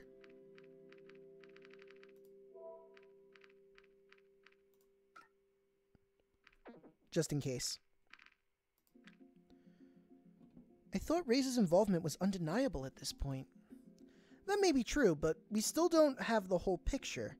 We don't know if others are involved, or his reasons. I just want to know why. I see.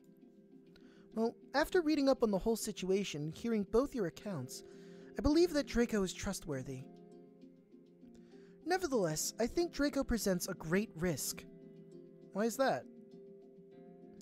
After this meeting, I will hold a press conference to inform the public of the current situation. People must know the dangers posed by Reza. No matter what Bryce and I think about your involvement, the public could feel differently. You, me, and Bryce will have to face the backlash resulting from this information becoming public. And what's more, Draco, you might be in real danger yourself. That's true. People might attack me thinking that I'm a threat.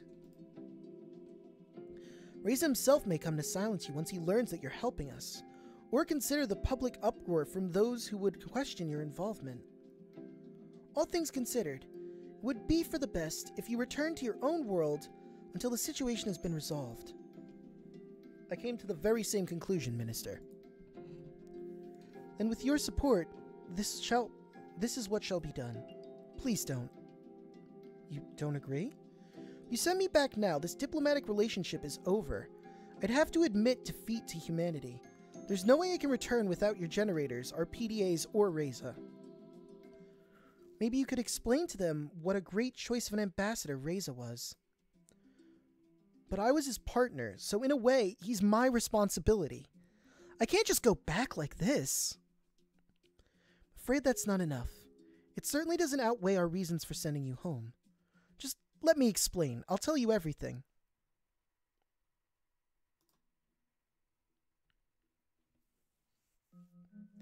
Years ago, our world was prosperous. Our technology was far more advanced than yours, even. Computers not only graced every household, but every single person. It was the age of information. Even children had the power to access the most advanced knowledge at their fingertips. With our PDAs, our interconnectedness with other people and our environment was greater than ever. From locomotion to repetitious work and household chores, many processes were automated to such a degree that except for our jobs and hobbies, there was nothing that needed to be done by a person anymore. Even the concept of someone wielding a weapon was outdated, as wars were no longer fought by people, but machines. Looking back, it was probably the single most prosperous time in human history. Exploitation of the environment and other people was at an all-time low, as was crime. Conversely, our technological advancements had drastically increased in quality of life. Humans were no longer required for strenuous repetitive tasks. Education had reached an all-time high, and many new jobs were created. General happiness had reached levels never before seen. Yet one day, everything changed when the Fire Nation attacked. I had to. It was necessary.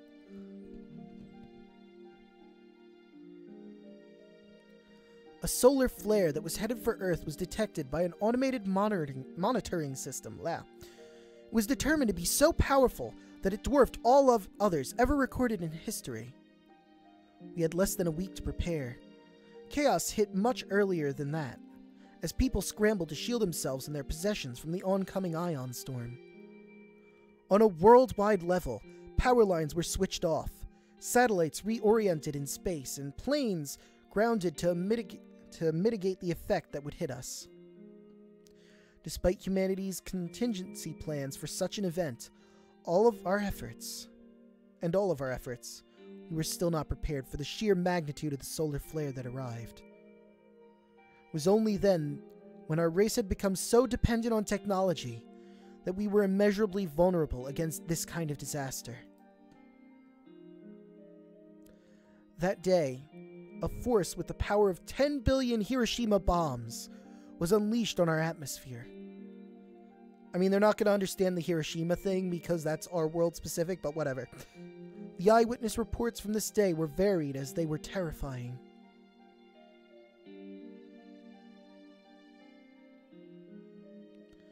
A huge, beautiful aurora could be seen on the horizon before fireballs hurled across the sky.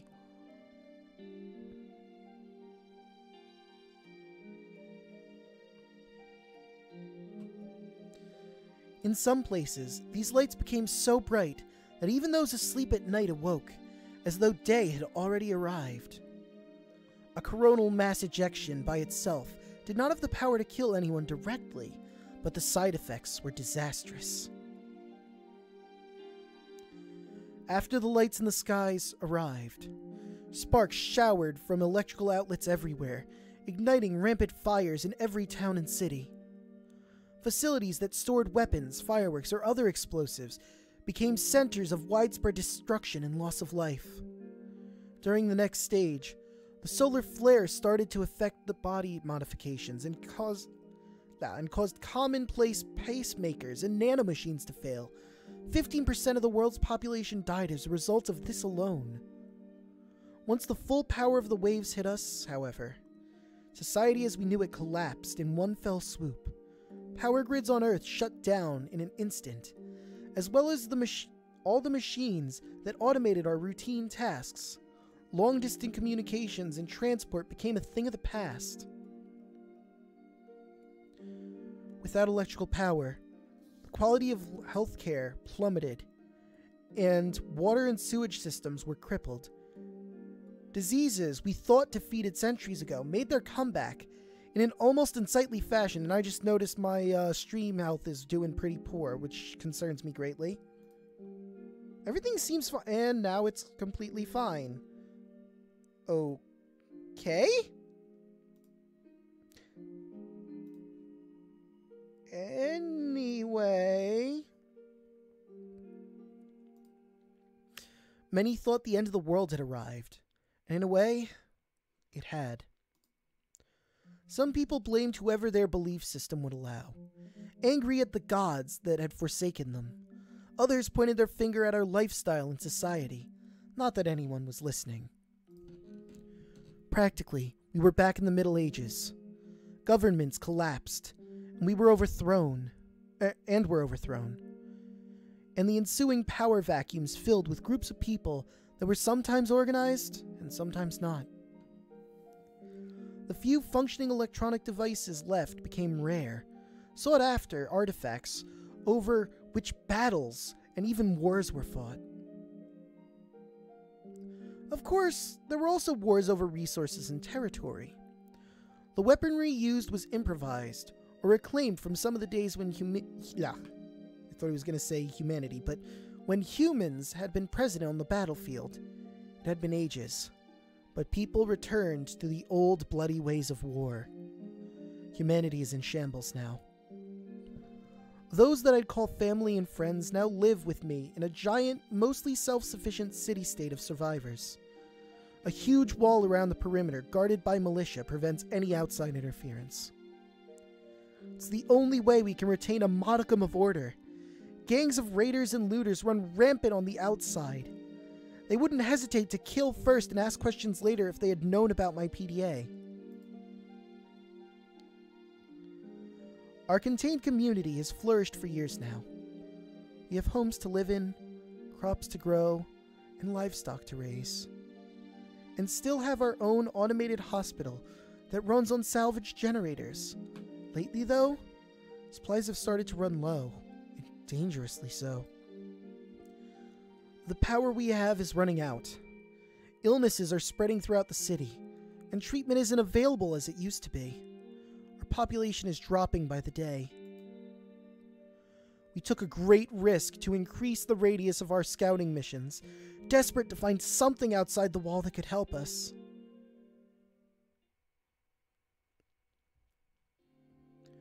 You already know the rest of this story. We found the portal, and you. And now you know why this whole thing is so important to me. All our hopes lie in acquiring the generators you promised us. The act of sending Reza and me here has, without a doubt, already cost the lives of some people back home. Beyond the city walls is a dead zone. We haven't heard from any other settlements for months now. The state of the rest of our world is unknown. When Reza and I were sent here, my peers made it clear that this was our last chance. If anything happens to us, no more people will be sent. If we can't manage to bring back something that will help, we'll have sealed the fate of tens of thousands of lives in our city. I'm sorry, Draco, I didn't know. What you're telling me is true. It unfortunately doesn't work in your favor. As sad as your situation may be, it gives Reza a motive. Desperate times call for desperate measures, after all. In that vein, it also gives you a motive. Considering the gravity of the human plight, it gives you all the more reason to collaborate with him. I'm not. What Reza is doing is wrong. You can't send me away under these circumstances, because I'm your best bet at finding him. Even so, You would still be in grave danger after we announced Reza's involvement in the murders. I cannot and will not take responsibility for the consequences when I know of the risks. What about our deal then? In the wake of this new information, and as a sign of goodwill, we will send the generators you are owed through the portal once this is over, under 2 conditions. Humanity must condemn Reza's actions, and we must reclaim the stolen PDAs. Oh, absolutely! Reza will go to jail, I don't give a fuck! I mean, I knew him, and, you know, it's kind of a shame to see that this is how it has to go. But fuck him, if it means saving everyone else back home, fuck him. And I'm sure he would understand. I've changed my mind. You should let Draco stay here. I cannot take your word under consideration in this matter, Chief. Taking into account Maverick's actions and your responsibility for them, you will have to be dealt with separately. With my authority as the minister in charge of the human visit, it is my decision to have Draco sent back to the human world through the portal. Please. Immediately.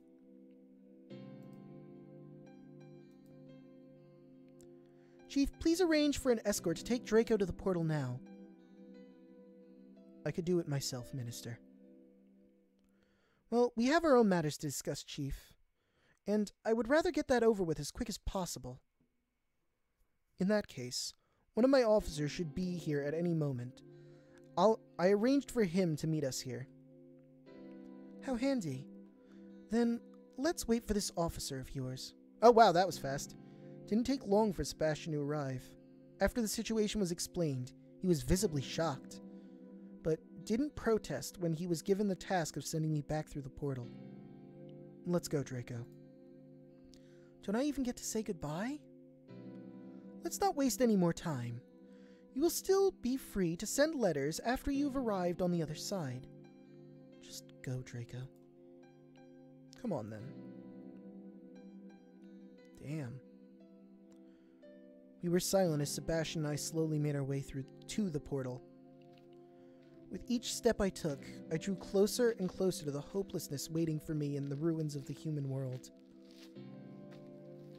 All in all, I certainly had a unique experience alongside these dragons. And although this place was filled with just as much drama and murder as back home, I would remember this world and the people I met. I would fondly think back to the days I spent in their comfortable standard of living, a shadow of how humanity used to be. Even without the generators, at the very least I'd be returning home with a few life lessons. What's going on here? Lost in thought, I haven't even noticed Adine's approach. It's none of your concern. Please leave. Can I get a few minutes before I go? Suppose nobody's stopping us, but make it quick. Hey Draco, what's going on here? Something serious happened. It looks like I have to leave. Right now? Why? It was the minister's decision, not mine. You'll hear about it soon enough. Does it have anything to do with what I've been hearing? Is Reza really a murderer? I'm afraid so. Oh. Well, what does that make you? I don't have anything to do with that. I was helping the police find him. Then why are you leaving? They don't want me to stay here with all this going on. It's for my own safety. Well, it was nice to get to know you at least. Likewise. I guess I should be going. Goodbye, Draco. Goodbye, Adine. I remember her. That was the witness of Reza's first murder. Did you know her? Yes, I see.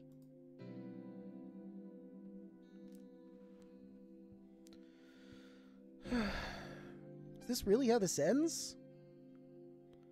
A few minutes later, we arrived at the portal, standing proud as ever, in defiance of the elements. How many years had the structure survived before it was found? Hope I can remember how this thing works. Are you joking?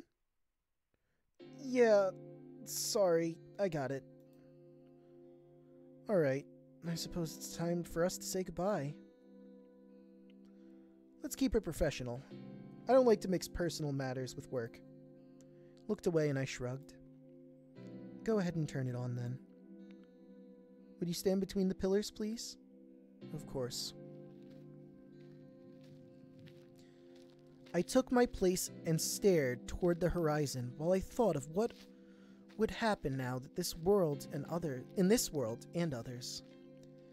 Even if I make a break for it, I'd become a fugitive, no better than Reza. It would be near impossible to investigate the case by myself, while on the run in a world I knew so little about.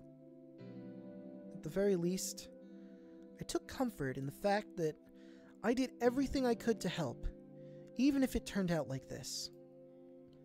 Nevertheless, I dreaded going back empty-handed and returning to my old life in our ruined city. Any second now, the teleportation process would start, disintegrating my body before I would reappear on the other side, back in my dying world.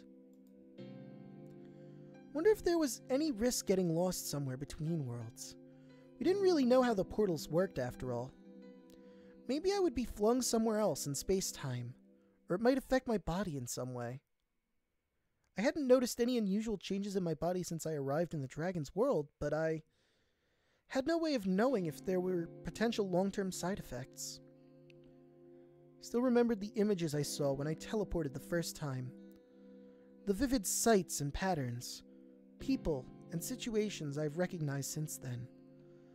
It only took a moment to arrive at the other side of the portal, yet it felt like I had dreamed 1,000 dreams. And during the nights I spent here, these dreams had often reappeared. Any time now, I would undergo the same experience again. I was almost relieved that my adventure was over. Things had turned out far differently than I had expected. I evaded danger, got swept into a murder investigation, and met incredibly intelligent beings from several different species. I had certainly been a time to remember. With that thought, I closed my eyes and braced myself for the moment that would come any second now. But that moment never came. The next thing that did happen was that I heard Sebastian's voice. It's not working. Are you joking again? No, really, it's not working. Wait, what is this? Oh dear God, someone sabotaged the machine. It's broken. Can you fix it? I don't think so. This doesn't look like a simple act of vandalism. Looks like some parts were torn out. But either someone wildly tore at it, or somebody, knows about what parts to take out. I guess that means I'm not leaving, huh? Not yet, at least. Well, what do we do now? Let's head back. The chief has to know about this right away. So, hey, we're back! Someone broke the portal, so I actually can't go back. Which makes this really awkward. And dangerous. We were back at the ministry before long. Emra and Bryce were still outside as Remy approached the two of them. Here are the case files, Emra. Why, thank you. Draco and an officer? What's this about, Emra? That's what I would like to know.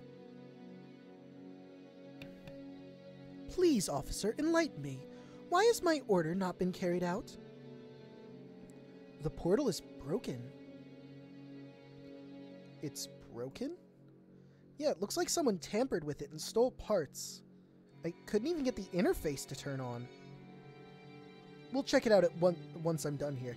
Now that I think about it, it doesn't make sense for Reza to have damaged it, because if he damaged it, how the fuck would we get home? There has to be a third party in here that we just don't realize is active. Suppose Draco will stay with us a little longer after all. Seeing as how this is an emergency situation, I will make this short. Chief, as a result of your carelessness regarding Maverick and Reza, You are temporarily removed from any duties related to the humans. Given these dangerous times, you will instead serve as my personal escort until further notice. Considering the circumstances, you will be allowed to coordinate the investigation of the portal, but after that, you are to immediately return to me and start your new task. Understood? Understood. Then all of you are dismissed. She turned to leave, Remy trailing after her. Alright, let's head to the portal. That includes you, Draco. Oh, obviously, I'm curious about what the hell's going on here. Of course. Out of the corner of my eye, I spotted a sheet of paper on the ground. Hey, what's this? Emma probably dropped one of the case files. Either her or her assistant. You better bring that back to her. Sebastian and I should hurry to the portal. Meet us there afterward, okay? Can do. Well, sure. It said sure. I picked up the sheet and started reading. It was about what had happened when I met Reza at the portal. Of course, it didn't say anything I didn't already know. As I walked up the stairs, I wondered if it was okay for an unauthorized person to enter the building. All I knew about the place was that Emma worked there. I did have an important document that was going to be missed, so I walked inside, only to be greeted by an empty lobby. Luckily, there were some signs directing me to Emra's office. It didn't take long to find it, and I heard voices when I approached the door. By the way, what happened to the scroll you brought me this morning? The last time I saw it, it did not have that tear. I dropped it. Tell me something new for once. Okay, someone else dropped it. Am I supposed to believe that, Remy? Remy, are you aware of how much this costs? Repairing and replacing artifacts is not cheap. I'm afraid we'll have to deduct this from your wage again. I see. You're not doing this on purpose, are you? Why would he do that on purpose if he gets docked pay for it? Of course not! You've been working for me for a very long time now. I expected you'd learn at some point, but you're very resistant to doing so. Not wanting to listen any longer, I decided to knock. There were a few seconds of silence. Please come in. I only opened the door long enough to hand Remy the sheet of paper. I think you dropped this outside. After I closed the door and started to walk away, I heard the voices resume. This is from one of the case files you requested. You must have dropped it. Then why was it left outside? As my assistant, you should have paid more attention. If this got into the wrong hands, someone could get in trouble. Damn, Remy. You gotta be more careful with important documents, my dude. I made my way back to the portal and arrived shortly after Bryce and Sebastian. Well, I can confirm it's not turning on. I told you that already. I just wanted to be sure. Really think it would fumble. You really think it would still work with a chunk ripped out of it? Hey, I'm not an engineer. We don't know how this portal works. It was worth another try. There you are, Draco. What do you make of this? I'm afraid I don't know any more than you do. I'm not an engineer either. I'm a medical scientist. A forensic scientist, probably. I don't remember exactly what my field was. I just remember a scientist. And maybe it had something to do with, like, medical. In that case, we should start... Oh, wait, I'm sorry. Sebastian. In that case, we should start thinking about the who and when. There are patrols assigned to the portal and the surrounding area day and night. If someone tampered with the portal, they must have seen something. Today's patrol didn't notice anything unusual, though. I guess she just missed the part of the portal being vandalized. The part about the portal being vandalized. It'd be easy to overlook. It's a small part of the machine, and it's not like she was expected to check every square inch of it with each lap of the area. That's fair. What about the night patrol, then? When I went over the reports this morning, I noticed that the night patrol hadn't handed theirs in yet. That is interesting. And who was patrolling last night? Let me think for a minute. If it's Maverick, I'm going to be really, Schedule always goes in a certain order, so last night would have been... Damn. What is it? Night patrol for last night would have been Maverick. Motherfucker, I called it! I got wrapped up in all the recent chaos and forgot to find a replacement for him when he went on sick leave. Maybe Emmer was right to take me off the case. So there was no night guard here at all? That's right. Whoever it was had an easy time doing whatever they wanted.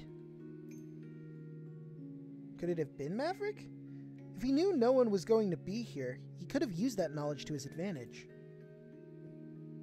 He couldn't have known that I'd forget to find a replacement, though. I don't usually slip up like this.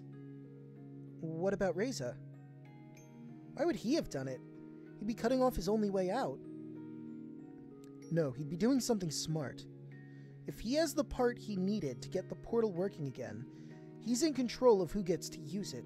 He's cutting off our ability to communicate with mankind. Oh, shit, I didn't think of that. You wouldn't be able to inform them of Reza's actions. Maybe we shouldn't have kept the investigation secret for this long. If your theory is true, that would be proof that Reza's actions are his own and not humanity's. Hey, I already trust you on that. Or it's a stunt to grant humanity a plausible deniability. No way. Things are too dire for humans to take such an extraordinary risk, especially for that. I'm sure that wouldn't be the only reason they benefit, though.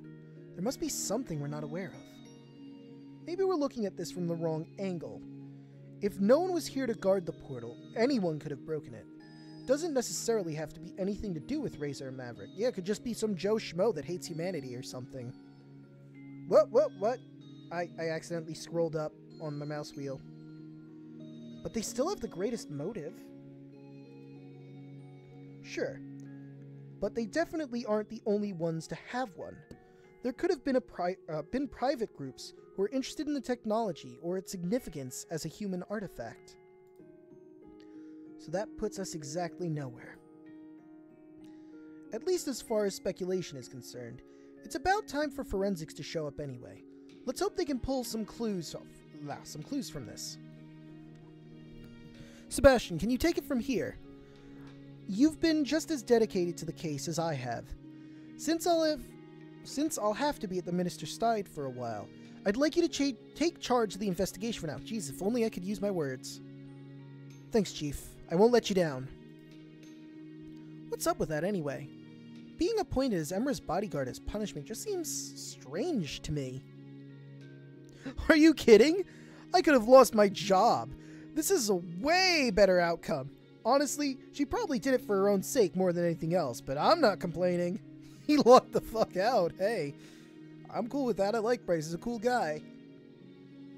If that's all, I'm going to head back to the ministry. I shouldn't keep her waiting. So what does that make fumble. So what does that make you now? Temporary chief? More like a case leader. By the way, you won't need to stick around while forensics does their job. Thanks for your help. I assume you can find your way back to your apartment? Yeah, of course. Alright, I'll see you later then. See you. I considered spending my free time roaming the town, but decided that it would be best to keep myself out of the spotlight. After cooking myself a rudimentary meal, I considered picking up another book when the doorbell rang. Oh, I wonder who it is. Oh, hey, Sebastian. Hey, Draco. Hey, Sebastian, do you need my help again? We're just a small town police department, but with Bryce removed from the case, our resources are thinner than ever. I understand, so what do you have for me? First up is the primary witness of the latest murder. The victim's colleague, Anna. She was the one who found his body. A few things have changed since this morning. As we've gotten some additional information from forensics that warrants further questioning, she can be found at the production facility. You seem interested in that underground building found near the portal. I realized you might actually be able to help us with that. Since it's suspected to be of human origin, your opinion would be greatly appreciated. I guess I should add archaeologist to my resume. Haha. Maybe human matters consultant would be more appropriate. That's fair. Do you really think it's okay for me to tamper with your priceless discoveries? Oh, you won't actually go there in person. I just want you to take a look at the collection of information in the archives and give us your opinion. Besides, no one is allowed to visit at the moment. The building is old and unstable, and there's a danger of collapsing or flooding. Obviously, we don't want either of those to happen. Flooding? Yes, the whole building is underground, and we've determined that there's a rather large pocket of water surrounding it. Any kind of disturbance could endanger everything and everyone inside. I see. We also located another witness for the latest murder. A store clerk reported seeing and hearing something, so it's probably worth it to ask him a few questions. Got it. Here are all the details. Visit me in the department once you're done. Sure thing.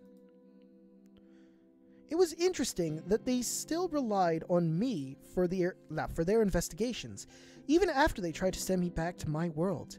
I didn't expect them to allow me to help with police matters, after everything that had happened. Now that the possibility of sending me back was eliminated, the advantages of having me on their side apparently outweighed the risks. Though I had to wonder, who would have to be more careful from now on? What should I do? I guess I'll start with the murder.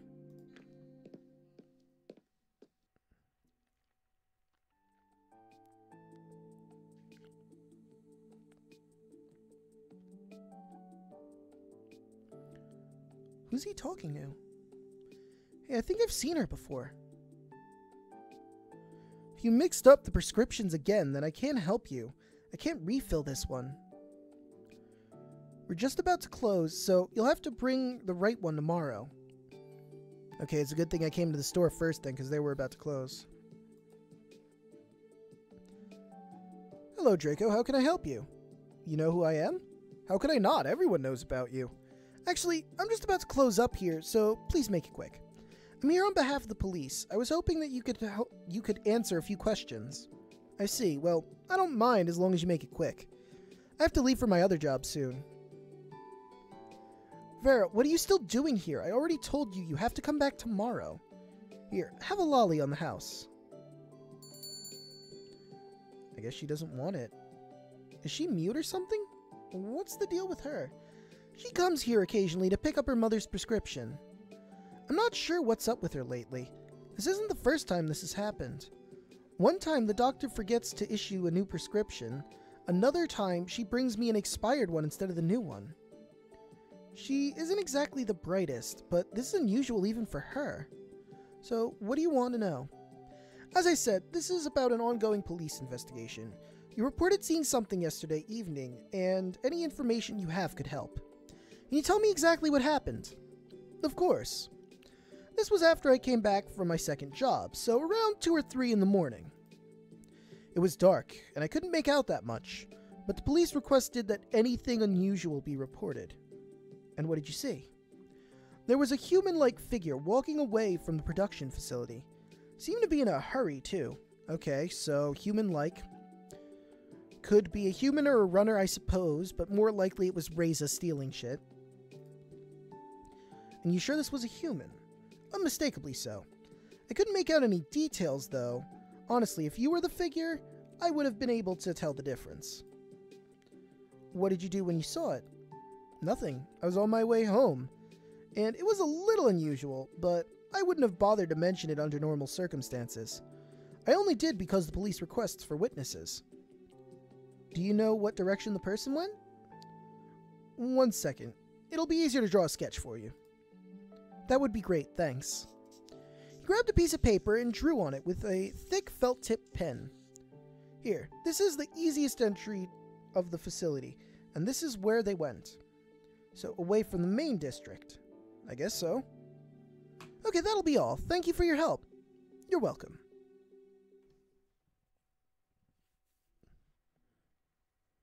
Oh, hey, Spooky.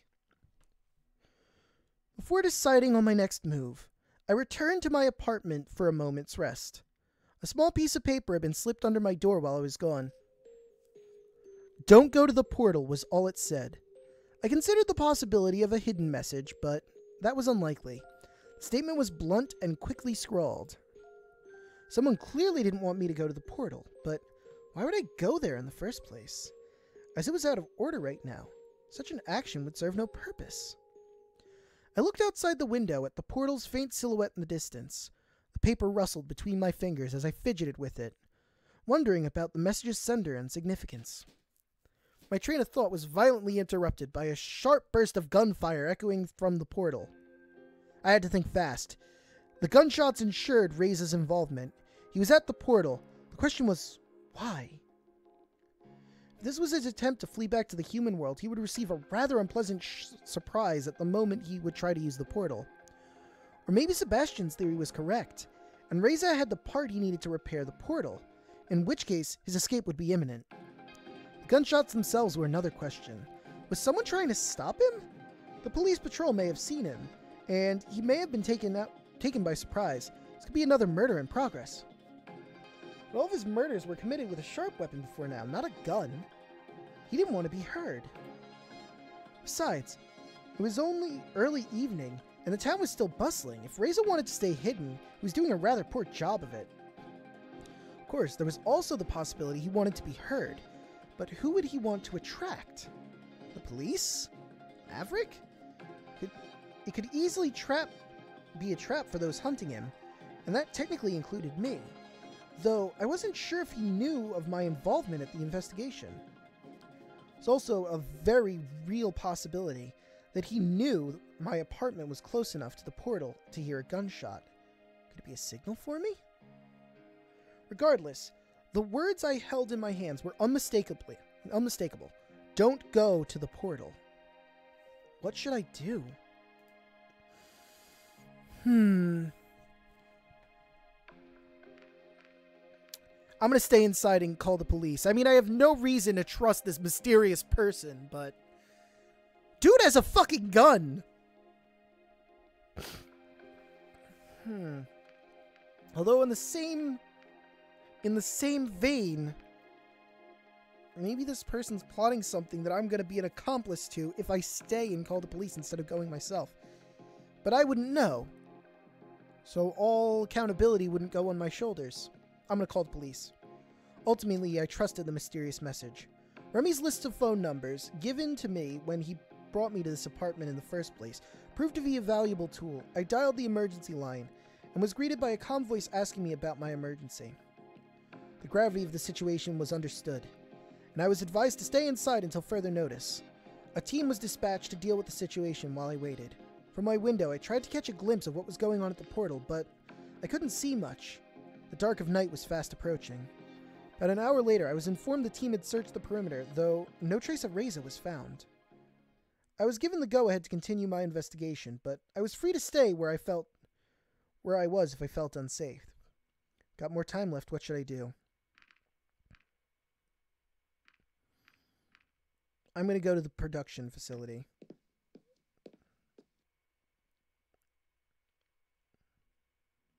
Hey, Draco! Oh, Lorem! Lorem, what are you doing here? I'm just fetching some equipment for my roommate.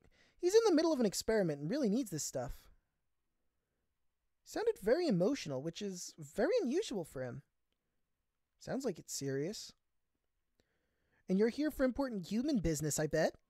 Sure. By the way, how about I invite you to our place sometime? There's another thing you could help me with. What is it? I'd like to make some pictures of you. Okay. I want to use them as research for the humans in my game. I see. Well, I can't promise anything right now, but I'll keep it in mind. Great, thanks! Should really get going before my roommate blows up the apartment. Sure, take care. You too. God, I hope it isn't Damien who's his roommate. This should be the right place. Oh, it's you again. I'm a little busy, so I'm not sure if I should take any visitors at the moment. I have a few questions about the murder of your colleague. Is that so? Why do you get to go around asking questions like that? Is it a matter of human interest? Actually, yes. You could say so. Interesting. What's in it for me?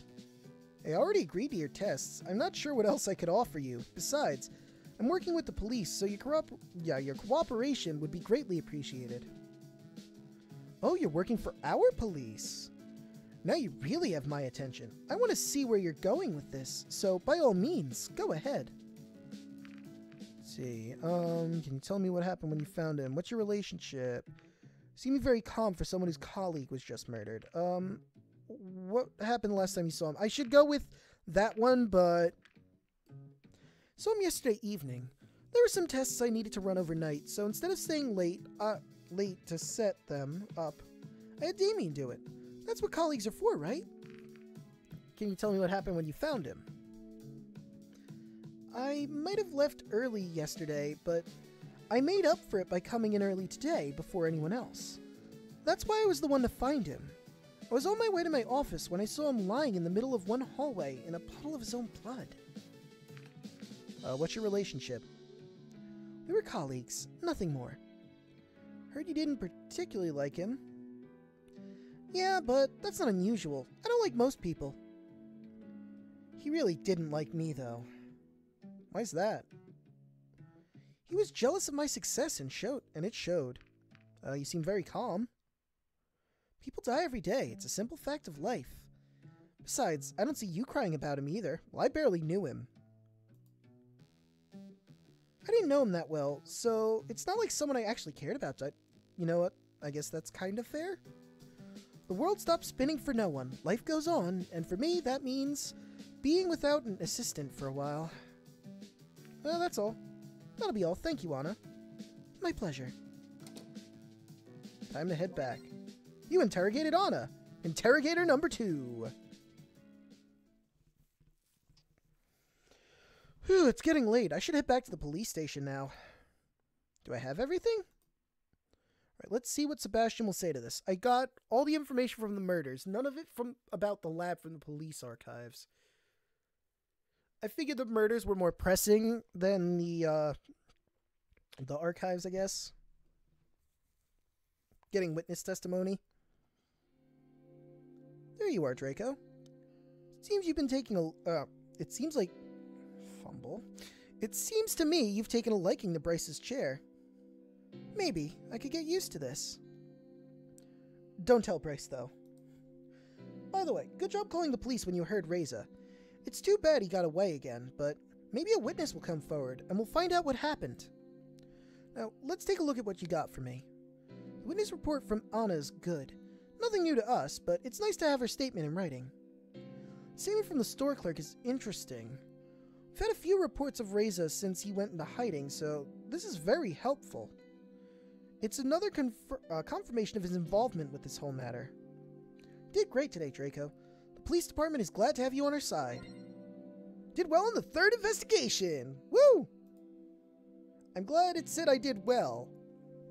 Well, I'm going to look at these investigator achievements to see, because I'm doubting myself a little bit. Like, can I do better? Did I make the right choices? Is there a way to tell? Yeah, keep saying you did well, so I guess I did fine. Do well in all investigations in a single playthrough. Well, I mean, I got a good start on that. I do what I can. I know. And your help is greatly appreciated, believe me. Especially since we're so short on staff right now.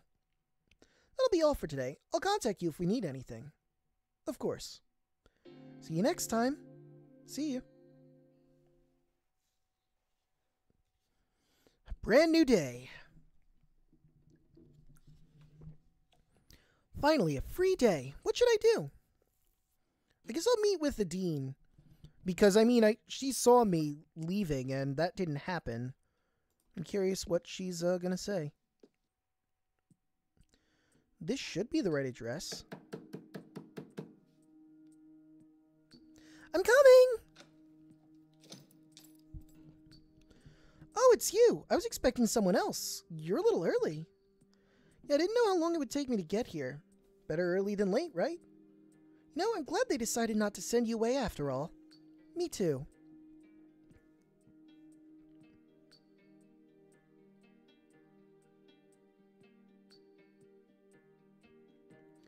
And who might that be? This is Emily. She's one of the kids I work with. Aw, she's adorable. Hello, Emily. Say hi, Emily. hello.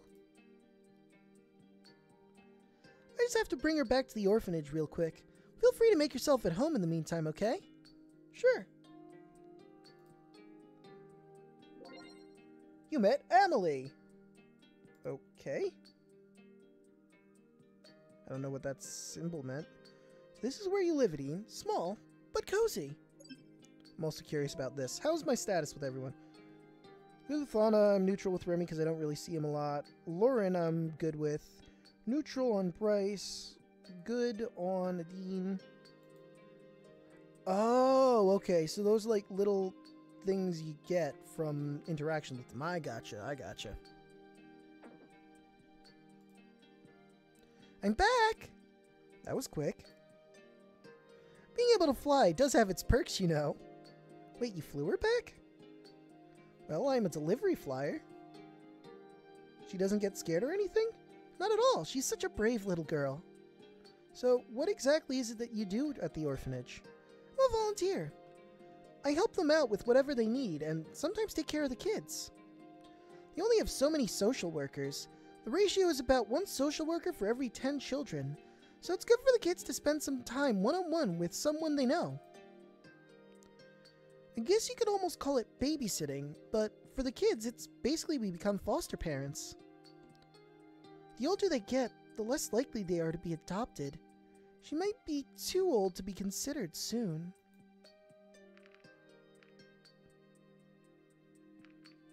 What a shame. Yeah, I know. I'm worried about what will happen to her if she doesn't find a family. We'll still take care of her, of course, but it's not quite the same as having parents. I'd adopt her myself, but I don't think she could care... I could care for her properly. Not a single parent with my packed... Fumble, damn. Not as a single parent with my packed work schedule. Still volunteer as often as I can, because if I don't, who will? Someone needs to be there for those kids. That's very nice of you. Thanks, but for me, it's not about being nice. I almost feel obliged to help, you know? Anyways, let's talk about something less depressing. Like what? Let me think. Oh, I just remembered that someone died here recently. Yeah, that's pretty depressing. Here in your apartment? No, not here, silly. It was close, though. Barely a block from here. Right, the murder of the maintenance guy. I remember that. Wait. It was murder? I didn't know that. I thought it was an accident or something. That's terrible. Sorry for mentioning it. Finding the first victim was already bad enough for me. And now I have to hear there was another murder in town? Wish I could get some good news for once. Oh, this is hard. At least it wasn't you who was murdered. Sounds so callous. And don't be so sensitive sounds bad too. I mean, this seems like the best thing, but I'm not sure on it. Don't just focus on the bad things. Don't just focus on the bad things. It's no use lamenting something you can't change. Sorry, Draco. I guess I should be more positive. It's just not always easy, you know? Maybe you'll get some good news soon. I hope so. That reminds me, I've got something I wanted to try on you. Try on me? It's nothing too dramatic. I just read this magazine the other day and found a few interesting articles. Using her partial hand, she held up the magazine to show me its cover. A rather bold-looking female was presented on the cover, adorned with trinkets like rings and jewels. Various headlines gave me an idea of the content within. It reminded me a lot of the typical gossip magazines back home. Lifestyle, the magazine for modern people? This issue even came with a set of fortune cards. I'm sure they're qualified to determine my fate. With articles like 5 steps to get the partner of your dreams, I'm sure they're qualified to determine my fate. Come on, it'll be fun. If you say so. What should we look at first? You decide. Alright, let's see. Here, this article talks about dreams and what they mean. Have you had any strange or reoccurring dreams lately?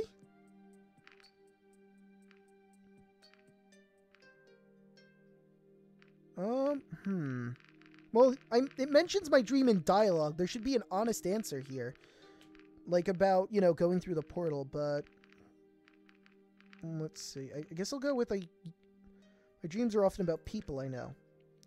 That could be a variety of reasons. One theory is that dreams are a way for the brain to process day-to-day experiences, so it's not unusual to dream about people you've met. But a recurring dream involving the same person is a different story. That could represent strong emotions for unresolved issues with that person. What about your dreams? Kind of feels like they're different every night. Most of them are nonsense, but sometimes I dream of people I used to know. What do you make of all this? Well, both of these answers are bad. I'll go... I mean, I could think about it realistically. A bunch of variety in your dreams could mean that you don't have focus maybe, or you think your life is chaotic, but I guess I'll go with I don't know. Even the article concludes that scientists haven't figured out exactly why we dream. It's a big mystery. Alright, let's move on. Oh, I thought you meant moving on from the magazine. Don't be such a sourpuss. There's some interesting stuff in here.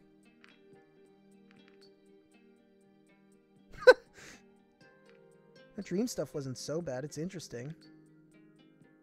See, I told you this was going to be fun. What's next? Personality test. Didn't you always want to know what kind of relationships would suit you? Sure. Wow, there's a lot of throw it in the trash ones. Sure, why not? Let's find out. Okay, first question. In a relationship, what role do you take? Oh no, I prefer to take the reins. My partner should be the leader. I like to switch up. I guess switching? Variety is the spice of life, right? Moving on to the next question. Wait, aren't you going to answer these questions too? I'll take the test after you. I don't want to keep track of both our scores at once. That's fair. Alright. Question number 2. What's your favorite dessert? Chocolate cream cake. Oh. Lemon ice cream. Lemon ice cream sprinkles. Red hot chili cookies. Blech! Coconut souffle. Chocolate cake. All-time classic. Who doesn't like chocolate cake? I know, right? Chocolate is the best. Here's the next question. What's your dream job? These are the only options, huh? Well, not that. I don't want that. I guess a stay-at-home parent? I'm with you on that one, but does it really qualify as a job? Are you questioning the almighty magazine? Forget I said anything. How many more questions are there? That's all of them. Really? Only 3? Huh. Now to look up the results. Oh, it says here that the results are outlined in the weight loss booklet that came with the magazine, but I already threw that away.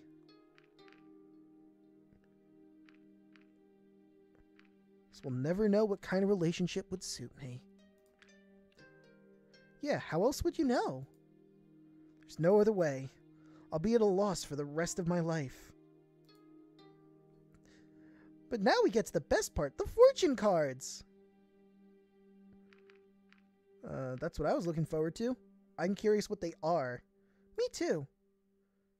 How is that supposed to work anyway? I mean, they're just cards. How can they predict the future? Oh, they're tarot cards.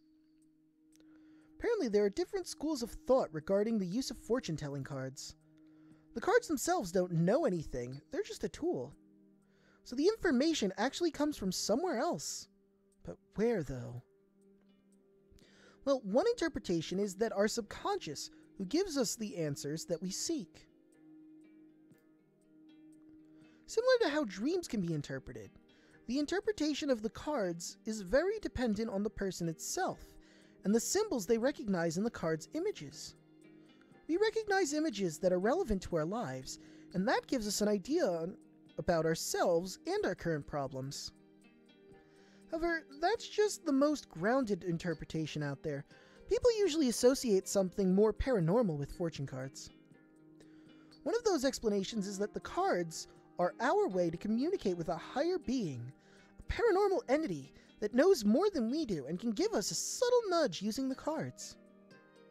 And who would that be?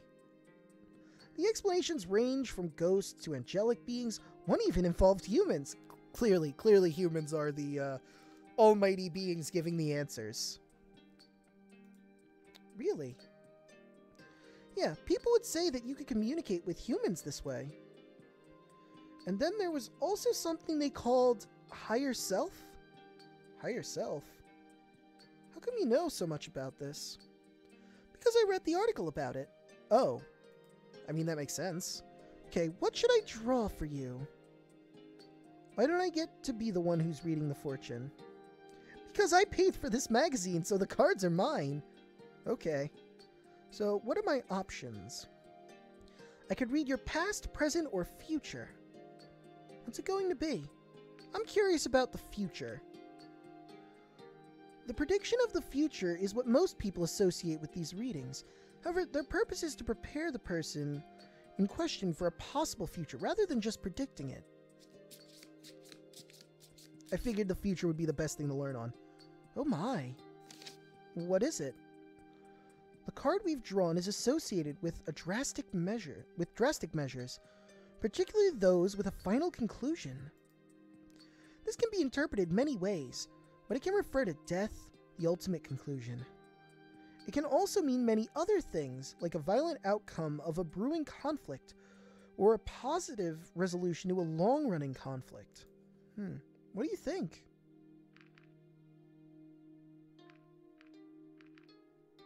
I know what this refers to. Really? How can you already know about the future? Let's just say I have a hunch. It mentioned resolutions to conflicts that have been brewing, and there's definitely stuff brewing. Guess that's everything the magazine has to offer. That certainly was interesting. I guess that means you had fun then? Sure, let's call it that. So do you have anything interesting going on at the moment? I can't imagine what an ambassador life is like. It's been busy. I thought this whole thing would go by quickly and without any mishaps, but now it seems like there's always something happening. Oh, really? Yeah, I figured I'd come here to do the exchange and leave, but apparently it's not that easy. It never is. Speak like you've had experience as an ambassador. Well, no, but doing deliveries is similar. People order something, I fly to them. We exchange the product for payment, and then I go back. It's basically the same thing. Yeah, sure. But things always go wrong. For example, imagine you have 2 deliveries to make, and the first one goes smoothly, okay? I'm imagining it very hard right now. Alright, so you get to the destination of the second delivery, and they actually check what you're handing them. It turns out you mixed up the orders, but you already delivered the first one. That's certainly not a pleasant situation to be in. Now you have to go back to the first family you delivered to, who by now probably noticed that they got the wrong delivery, and exchange what you gave them for the one they actually ordered, right? But it turns out that they didn't mind the mix-up. As a matter of fact, they've already started eating what they got instead. It's not so bad that they aren't angry, but now you can't exchange the orders anymore, so you have to fly back to the restaurant to get the second order remade. Happens all the time. As a result, the people waiting for the second order do get angry, because their order has to be remade and delivered all over again. And the plot thickens. They complain and, of course, get their meal comped. The restaurant can no longer sell that first order you still have, so the orders for both families are deducted from your paycheck, and you end up eating nothing but ramen all week again, just so you can make rent this month. That's unfortunate. And that's why you always double check your orders, because even a small mistake can have consequences reaching further than you'd think. Sometimes you just have to learn the hard way. I guess so. Anyway, what else have you been up to recently? Do you remember the stunt flying competition I told you about? Yeah. Sure. Of course, I assume your participation is given by now? Actually, I'm not so sure about that. I mailed the application earlier today, so hopefully it will arrive before the deadline. Or maybe I should just fly over myself, while showing off a few moves, that is. You should fly over anyway to make sure you get in. It would be a shame if you couldn't enter because of technicality. Yeah, I really should drop by. By the way, could you do me a favor? That depends on the favor, I suppose. Kind of a long story, but there's something I need. You know some people at the police station, right? Yes. I think they're in possession of a map related to an underground building they found. I've heard about that. Oh, that's great! Maybe you can get them to hand it over? It doesn't have to be a real thing. A copy would be just fine. What do you even need it for? Let's just say I'm interested in doing a little investigation of the place myself. What's so special about it? I suppose it's supposed to be a remnant of an earlier civilization, maybe even something created by humans. Who wouldn't be interested in that? What an actual human in front of you is not enough? I'm gonna use that one. If I had you all to myself, it might be enough, but since your stay is only temporary, I'll need some other human-related things to keep me busy. How do I even ask for something like that? You could always say that humanity is interested in it. Honestly, they probably would be. Could you ask them for me, please? I can try. I won't promise anything, but I can certainly try. Thank you! That means a lot to me. I didn't know you were into archaeology. I wouldn't care as much if it turns out to be just some old building. The whole thing about it being made by humans is what's really interesting. Why's that? Well, the myths wouldn't be very mythical anymore if that was the case. We'd have proof. And that so shortly after finding out humans are in fact real. Yes, what a time to be alive! So you believe in all that stuff?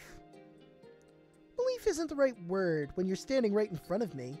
You know, that was a delayed fumble. That alone is a miracle. I get excited all over again just thinking about it. Speaking of which, all this excitement's made me lose track of the time. Is it that late already? Oh, actually, I have places to be, especially if I want to make sure my contest application arrives on time. So I should be going then, huh? For now, at least. I certainly wouldn't mind if you stopped by again sometime. Will there be any magazines involved? Actually, that magazine doesn't come out that often, so we wouldn't have anything new from them. I could get a different one if you wanted to, though. Don't bother. If you say so. Anyway, I really have to go, so I'll see you around.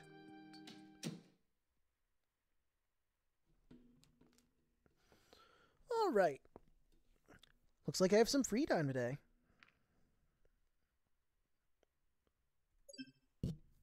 I'm curious.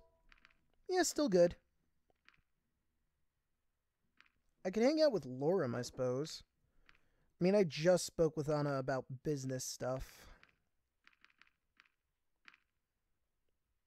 I'll hang out with Lorem.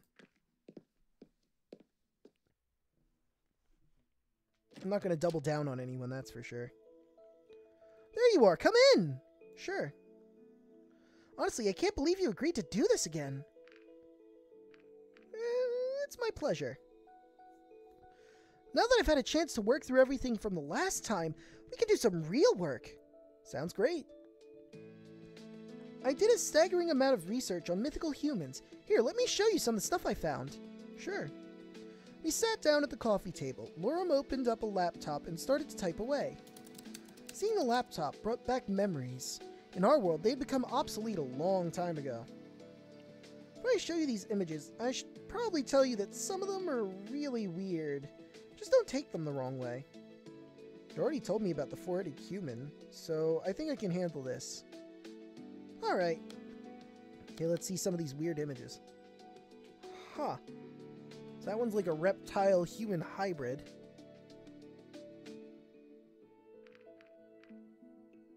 He looks friendly. This one is supposed to be one of our ancestors. Ancestors? Well, it does remind me of some of the dragons I've seen here, but I'm not sure what humans have to do with this. You remember the myth about our creators turning into dragons, right? Yeah. Now, here's an interesting question. What species did that human turn into? There are a number of dragon species nowadays that aren't genetically compatible with each other. Did the human choose one of them? Did they perhaps procreate? A shared ancestor is one option. This would mean that the different species split after the human's involvement in our creation. If human DNA was involved in some way, this might explain how our different species came to be. Take a far ancestor of ours and apply a various amount of human DNA. The result would be a number of different species, each with a different amount of resemblance to humans. Interesting. Now, it has been said that an upright stance and being able to walk on two legs is a more human trait. Right? In any case, it's one of the things that makes humans unique. As a result, some people believe that certain species share more traits with humans than others. They think it makes them more noble or something. Luckily, this doesn't happen often. I can walk on two legs as well, right? Sure. In this theory of shared human DNA, this puts me somewhere in the middle, since I have wings and horns. I can see that. Here, look at this one. Ugh! That looks like it's melting. Is it okay? Is it gonna die? In the same town as this fellow. Much closer. I'm gonna go with that one. Well, you can't always choose your neighbors, and this won't be any different in my game. I'm not sure he's a particularly friendly one, though. Actually, I think this is supposed to be a human female. Way off, let me tell you. Interesting. There's some that don't think humans are friendly at all, though. At least so far I've only heard positive things about us. Some interpretations of our myths don't exactly paint you in the best light. There are also some people who oppose the idea of human worship and what their involvement is meant for us. In what way? They say the humans' interference was unnatural and that we need to get back to our roots. And how do they think they can do that? Apparently, it means Apparently, it means refusing to use modern technology and living in caves or the wilderness again. That sounds dumb. Like an animal. Pretty much. Most of us think those people are crazy, though. Accurate. As would humans in a similar situation. Sound like the part for sure. Sound like the part for sure. They're harmless, really. Probably won't see one of them around here anyway. This is an interesting style, though. Do you know how these pictures were made? No, I'm sure that the information was provided when I looked them up in a library, but I didn't copy all of that. And you're using these as references? I make do with what I can get. Maybe now you can see why I wanted your help, though. Alright, what do you need me to do? I just want to make some quick sketches. You can stand over there by the wall. Okay, I can certainly do that.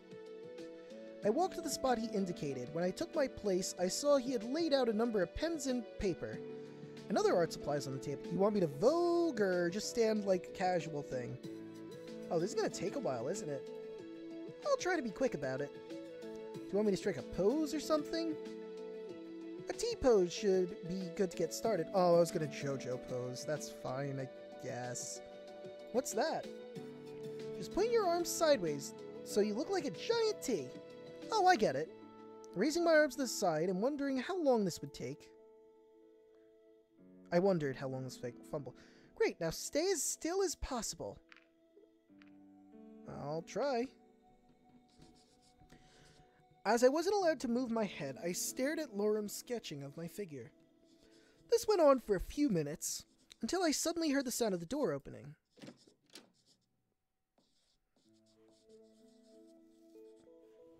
Huh. So I guess this is roommate?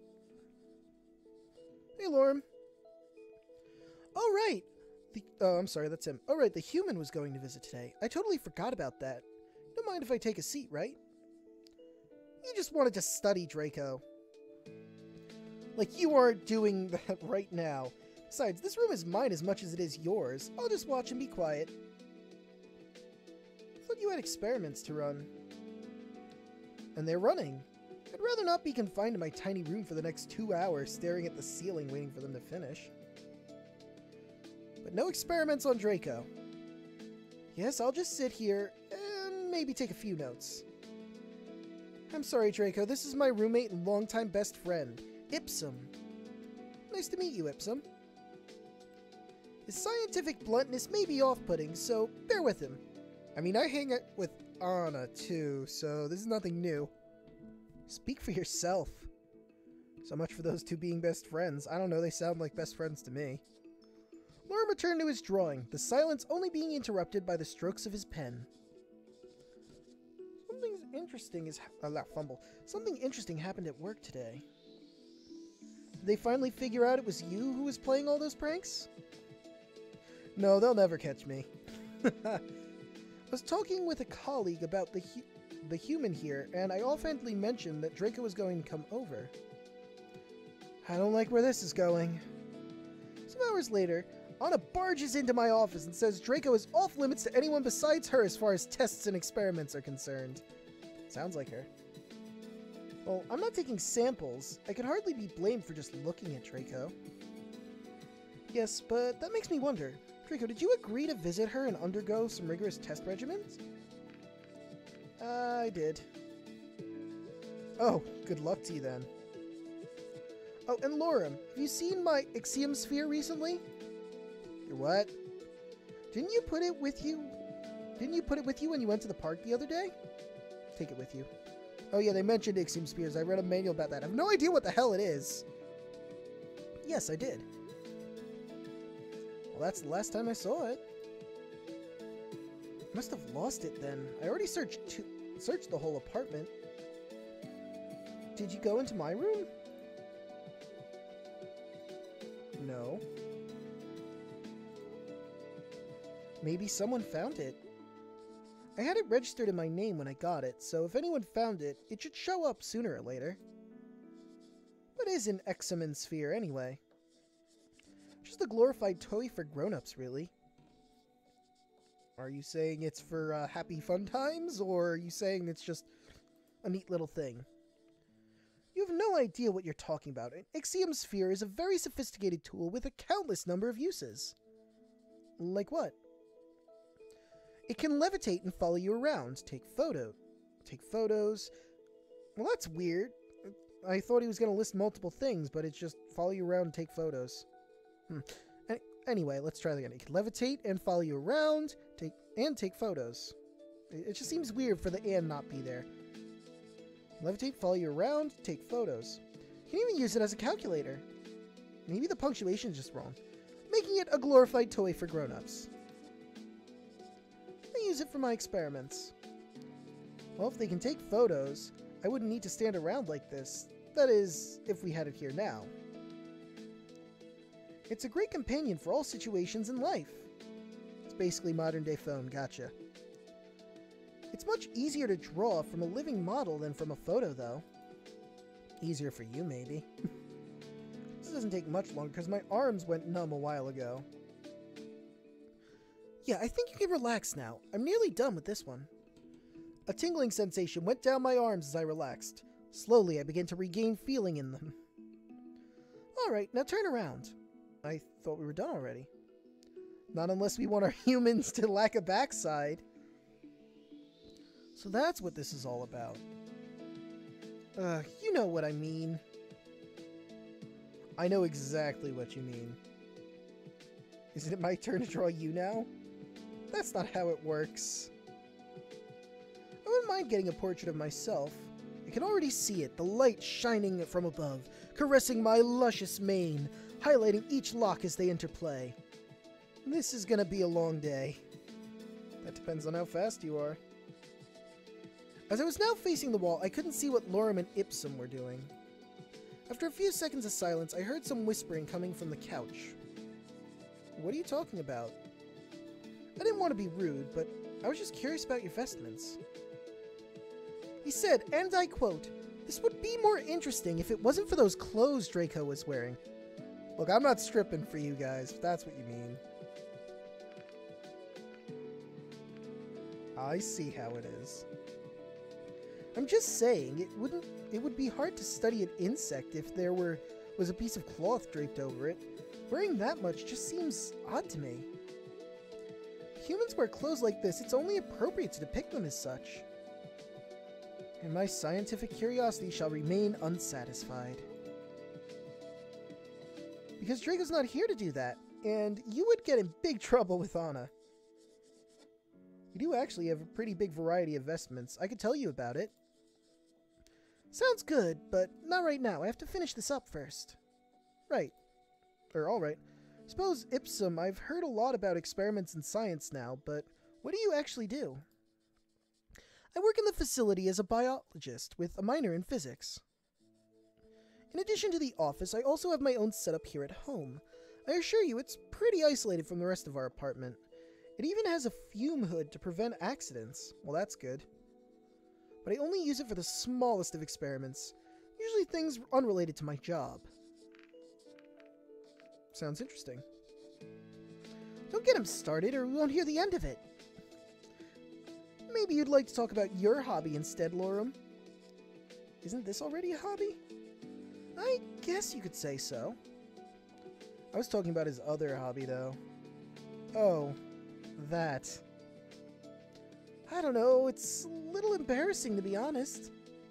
There's no need to be embarrassed about your hobbies. He likes flowers. Once he even made a crown out of daisies. Cutest thing in the world. Don't listen to him. As usual, he only tells half the story. What's the other half, then? I have an extensive love for botany. The fern he keeps in his room must be the happiest plant alive. I find gardening to be very relaxing, especially when the birds are singing in the morning. It's so nice to go out there with a nice cup of tea and work the garden of our apartment building. Which reminds me, AwSw here has quite an extensive tea collection, although I'm not sure if he prefers to hoard teas or gadgets. It's a mystery. I heard there was going to be a model of the AwSw sphere that can actually make tea. That's going to be a must-buy. Can it also make cups, or are you supposed to sip it out of the sphere itself? Don't be silly. You do sound like an old couple. Couple? Us? Not really. Known each other for a long time, though, if that counts. I think it does. By the way, AwSw, you're not from here, right? What's that supposed to mean? Well, you look nothing like the other dragons I've seen here so far. I suppose that's true. That's true for Lorem as well. You're both pretty small. You, AwSw, you have hair, and that's certainly new. It's not as unusual as you might think, but you're right. There aren't many of us in these parts. I imagine being smaller than the rest of the population would come with its own challenges. It's not that big a deal. If something is unreachable for me, I can fly. This apartment is actually intended to house one dragon of a bigger size. It's not, that not only makes it fairly cheap, it's also big enough for both of us. There's one thing I've been wondering. How do you even sit on one of those chairs? Wouldn't the backrest cause problems with your tails? I see what you mean. For me, it's never been a problem because most chairs are bigger than I am. It's just a question of getting into the right position. That makes sense. However, this might be different from those of us who mostly walk on four legs, but they usually don't use chairs like these at all. I've seen a few try, though. I suppose they want to imitate humans this way. Even if they can't stand or walk like a human, they can try to sit like one. with varying results. Some I've seen looked really funny, trying to fit in chairs they're too big for, or sitting in odd ways that clearly don't work with their anatomy. I see. You asked me about breath weapons last time, but I don't think you ever told me if you had one. Probably because it isn't worth mentioning. It may only be very small flame, but it can get very hot. What about you, AwSw? Yes, AwSw, what about you? My breath weapon is elocution, since words are more powerful than anything else. Ah, so you breathe thunder. Same as mine, then. Alright, I'm done with this one. You can turn around. But staring at the wall was so much fun. Let's make one more! Maybe something dynamic. How dynamic are we talking? Something that isn't static, like the reference models I just did. You can strike a pose. Something that's just you. Up, time for a JoJo pose. What kind of pose should I go for? Okay, the pose I wanted is in here. Action pose or JoJo pose, so let's see. Normal pose, thoughtful pose, or swimwear pose. I'll go for thoughtful. What about this? Works for me. By the way, did you get the groceries when you came home from work? Yes, just as usual. Are you too sure you're not in a relationship? I certainly am. Actually, AwSw is deeply in love with his home laboratory. Oh, really? I'm not even going to deny that. When I'm not working on something at the office, I do so here. What are you currently working on? I've been looking into the physics of teleportation. Ooh, that sounds cool. You're talking about the portal, right? Well, I don't have permission to even approach the portal, so I have to resort to a theoretical discussion on its mechanics and make do with what I can pull off in my home laboratory. Maybe I could tell you a few things. That won't be necessary. I've already read all the available test reports. Okay. I mean, I could tell you how it's like to experience being teleported from one world to another. That's something that's probably not in the reports. Are you aware that using the portal could be incredibly dangerous? I'm not sure what you're talking about. Then you don't have a complete understanding of what the portal actually does and what it means for our world at large. In order for a portal to function, a natural wormhole is required. It is trapped and becomes the portal's entryway. The portal manipulates the wormhole's exit. This way, something can be sent, to whichever destination is chosen. Now, there's a theory about the purpose of the natural wormholes in the universe. It states they act as support pillars of the space-time continuum. How so? How should I explain this? I think the video game analogy would work pretty well. Sure, in a video game, what happens when you meet the edge of the map? You hit a wall. That happens in some games, but in others, you reappear on the opposite side. Right. How does this happen? If our world was a perfect sphere, someone could just keep flying in the same direction and eventually they would end up at their starting position again. Sure. This is just a result of physics.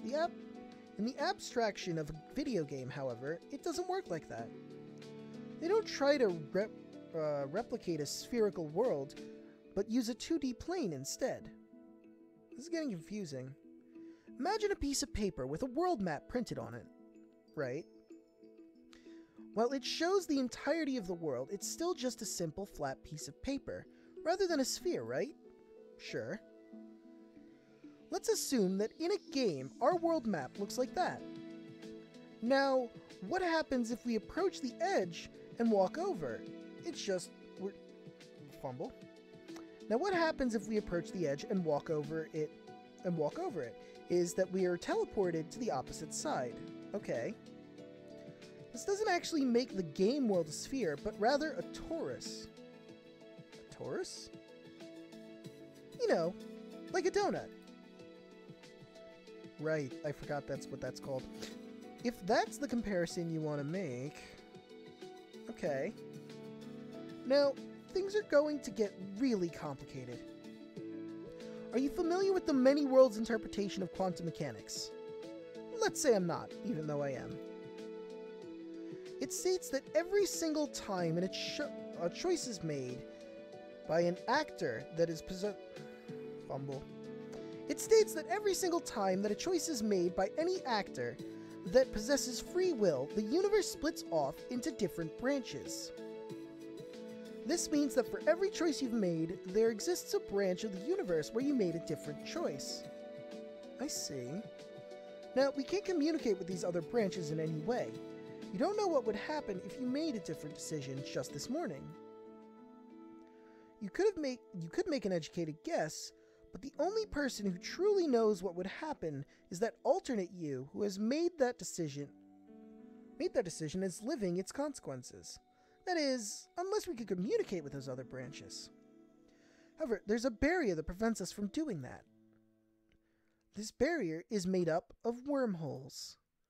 How does that work? It's very similar to the torus world model that's used in games.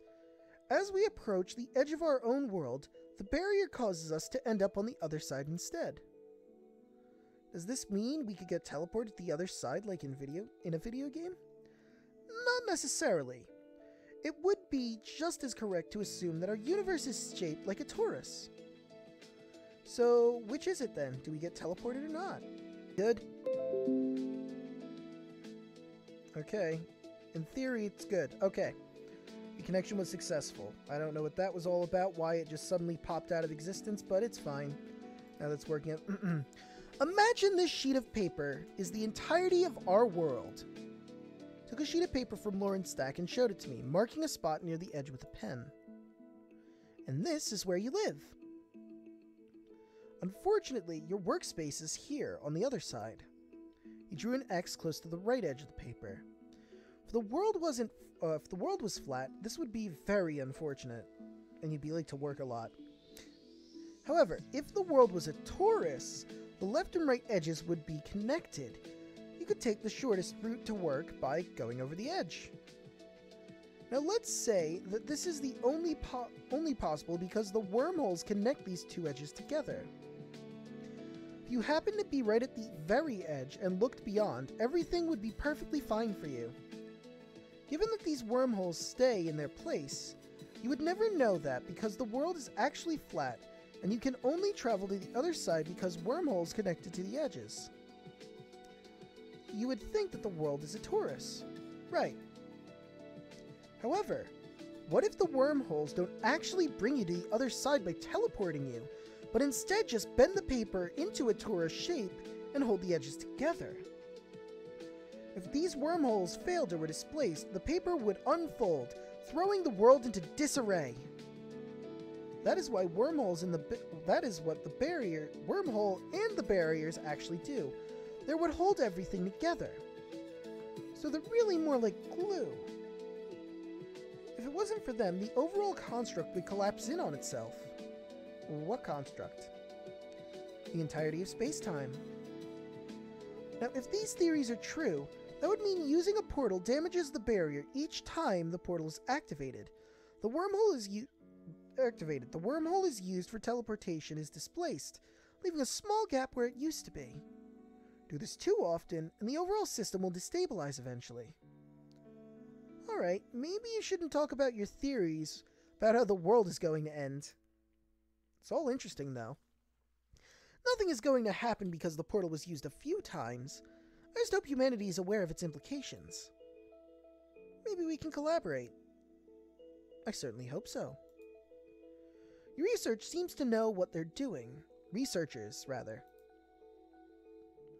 I just wish I could be a part of it. With everything that's going on, the future looks incredibly exciting.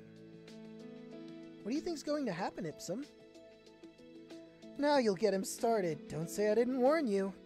Oh boy, here we go. Let's get comfy. Well, comfier. The knowledge contained in your PDA could propel innovation forward by unseen lengths. Meaning a lot more experiments for you to do. Which would be terribly exciting. Personally, I'm more interested in the social implications. What do you mean? I don't expect there to just be a back and forth of ambassadors forever. Are you talking about colonies? Oh, I bet Lorem would jump at the opportunity to live in the human world, and yeah, a bunch of people would jump at the opportunity to live in Dragon World, let me tell you. I'd probably be on that list. I'm not sure if that'd be a good idea. Why not? Obviously, such an endeavor would need a lot of preparation. We would need to learn about their culture and adjust appropriately. I'd expect we'd send an ambassador over there long before that will happen, though. You hardly know anything about their world. Everything's still up in the air as far as diplomatic relations go. We have no idea what the situation could be like in just a week. Yes, and it's all so incredibly exciting! Don't get too excited, though, or else you're going to ruin your drawing. I'm almost done anyway. Here, what do you think? Lorem leaned over, holding up the paper to Ipsum. Ipsum looked at the paper closely, his gaze shifting back and forth between me and the paper several times. After a few seconds, he seemed finished with his evaluation. As a scientist, my professional opinion is that this part looks a little long. He pointed to his sharp claw at the part of the paper Lorem was holding. Are you sure? Let me see. If I wasn't sure, I wouldn't have said it.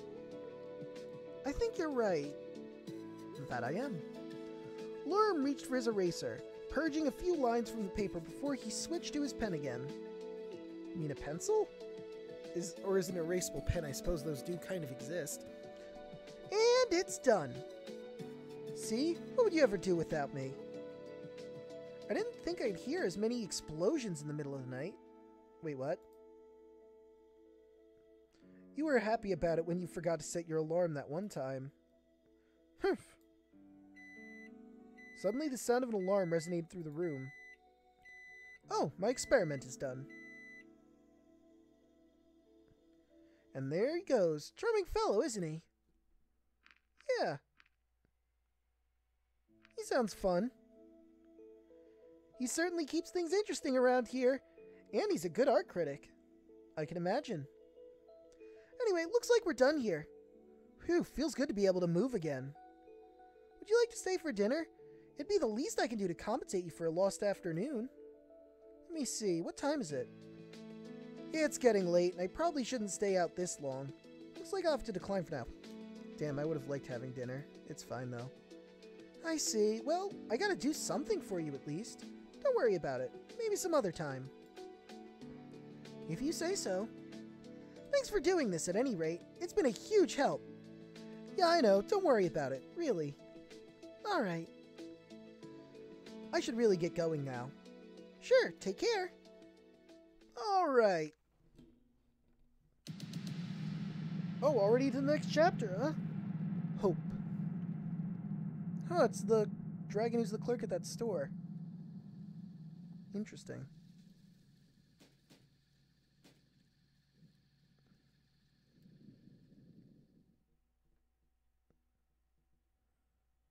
So what's that? We got through... Yeah, technically we got through only one chapter, really. We got the rest of the way through 2, and then we got through 3. I think that's enough progress. I awoke with my eyes fixed on the ceiling wallpaper. A sense of dread lingered from a nightmare I no longer remembered. Anyway, we've been streaming for like about 3 hours, and my butt's kind of sore from sitting in one place all this time. So I think we're going to end this episode here. In the next one, I guess we'll continue living our life, maybe learn more about the crimes or whatever. Starting the next day. See you guys then.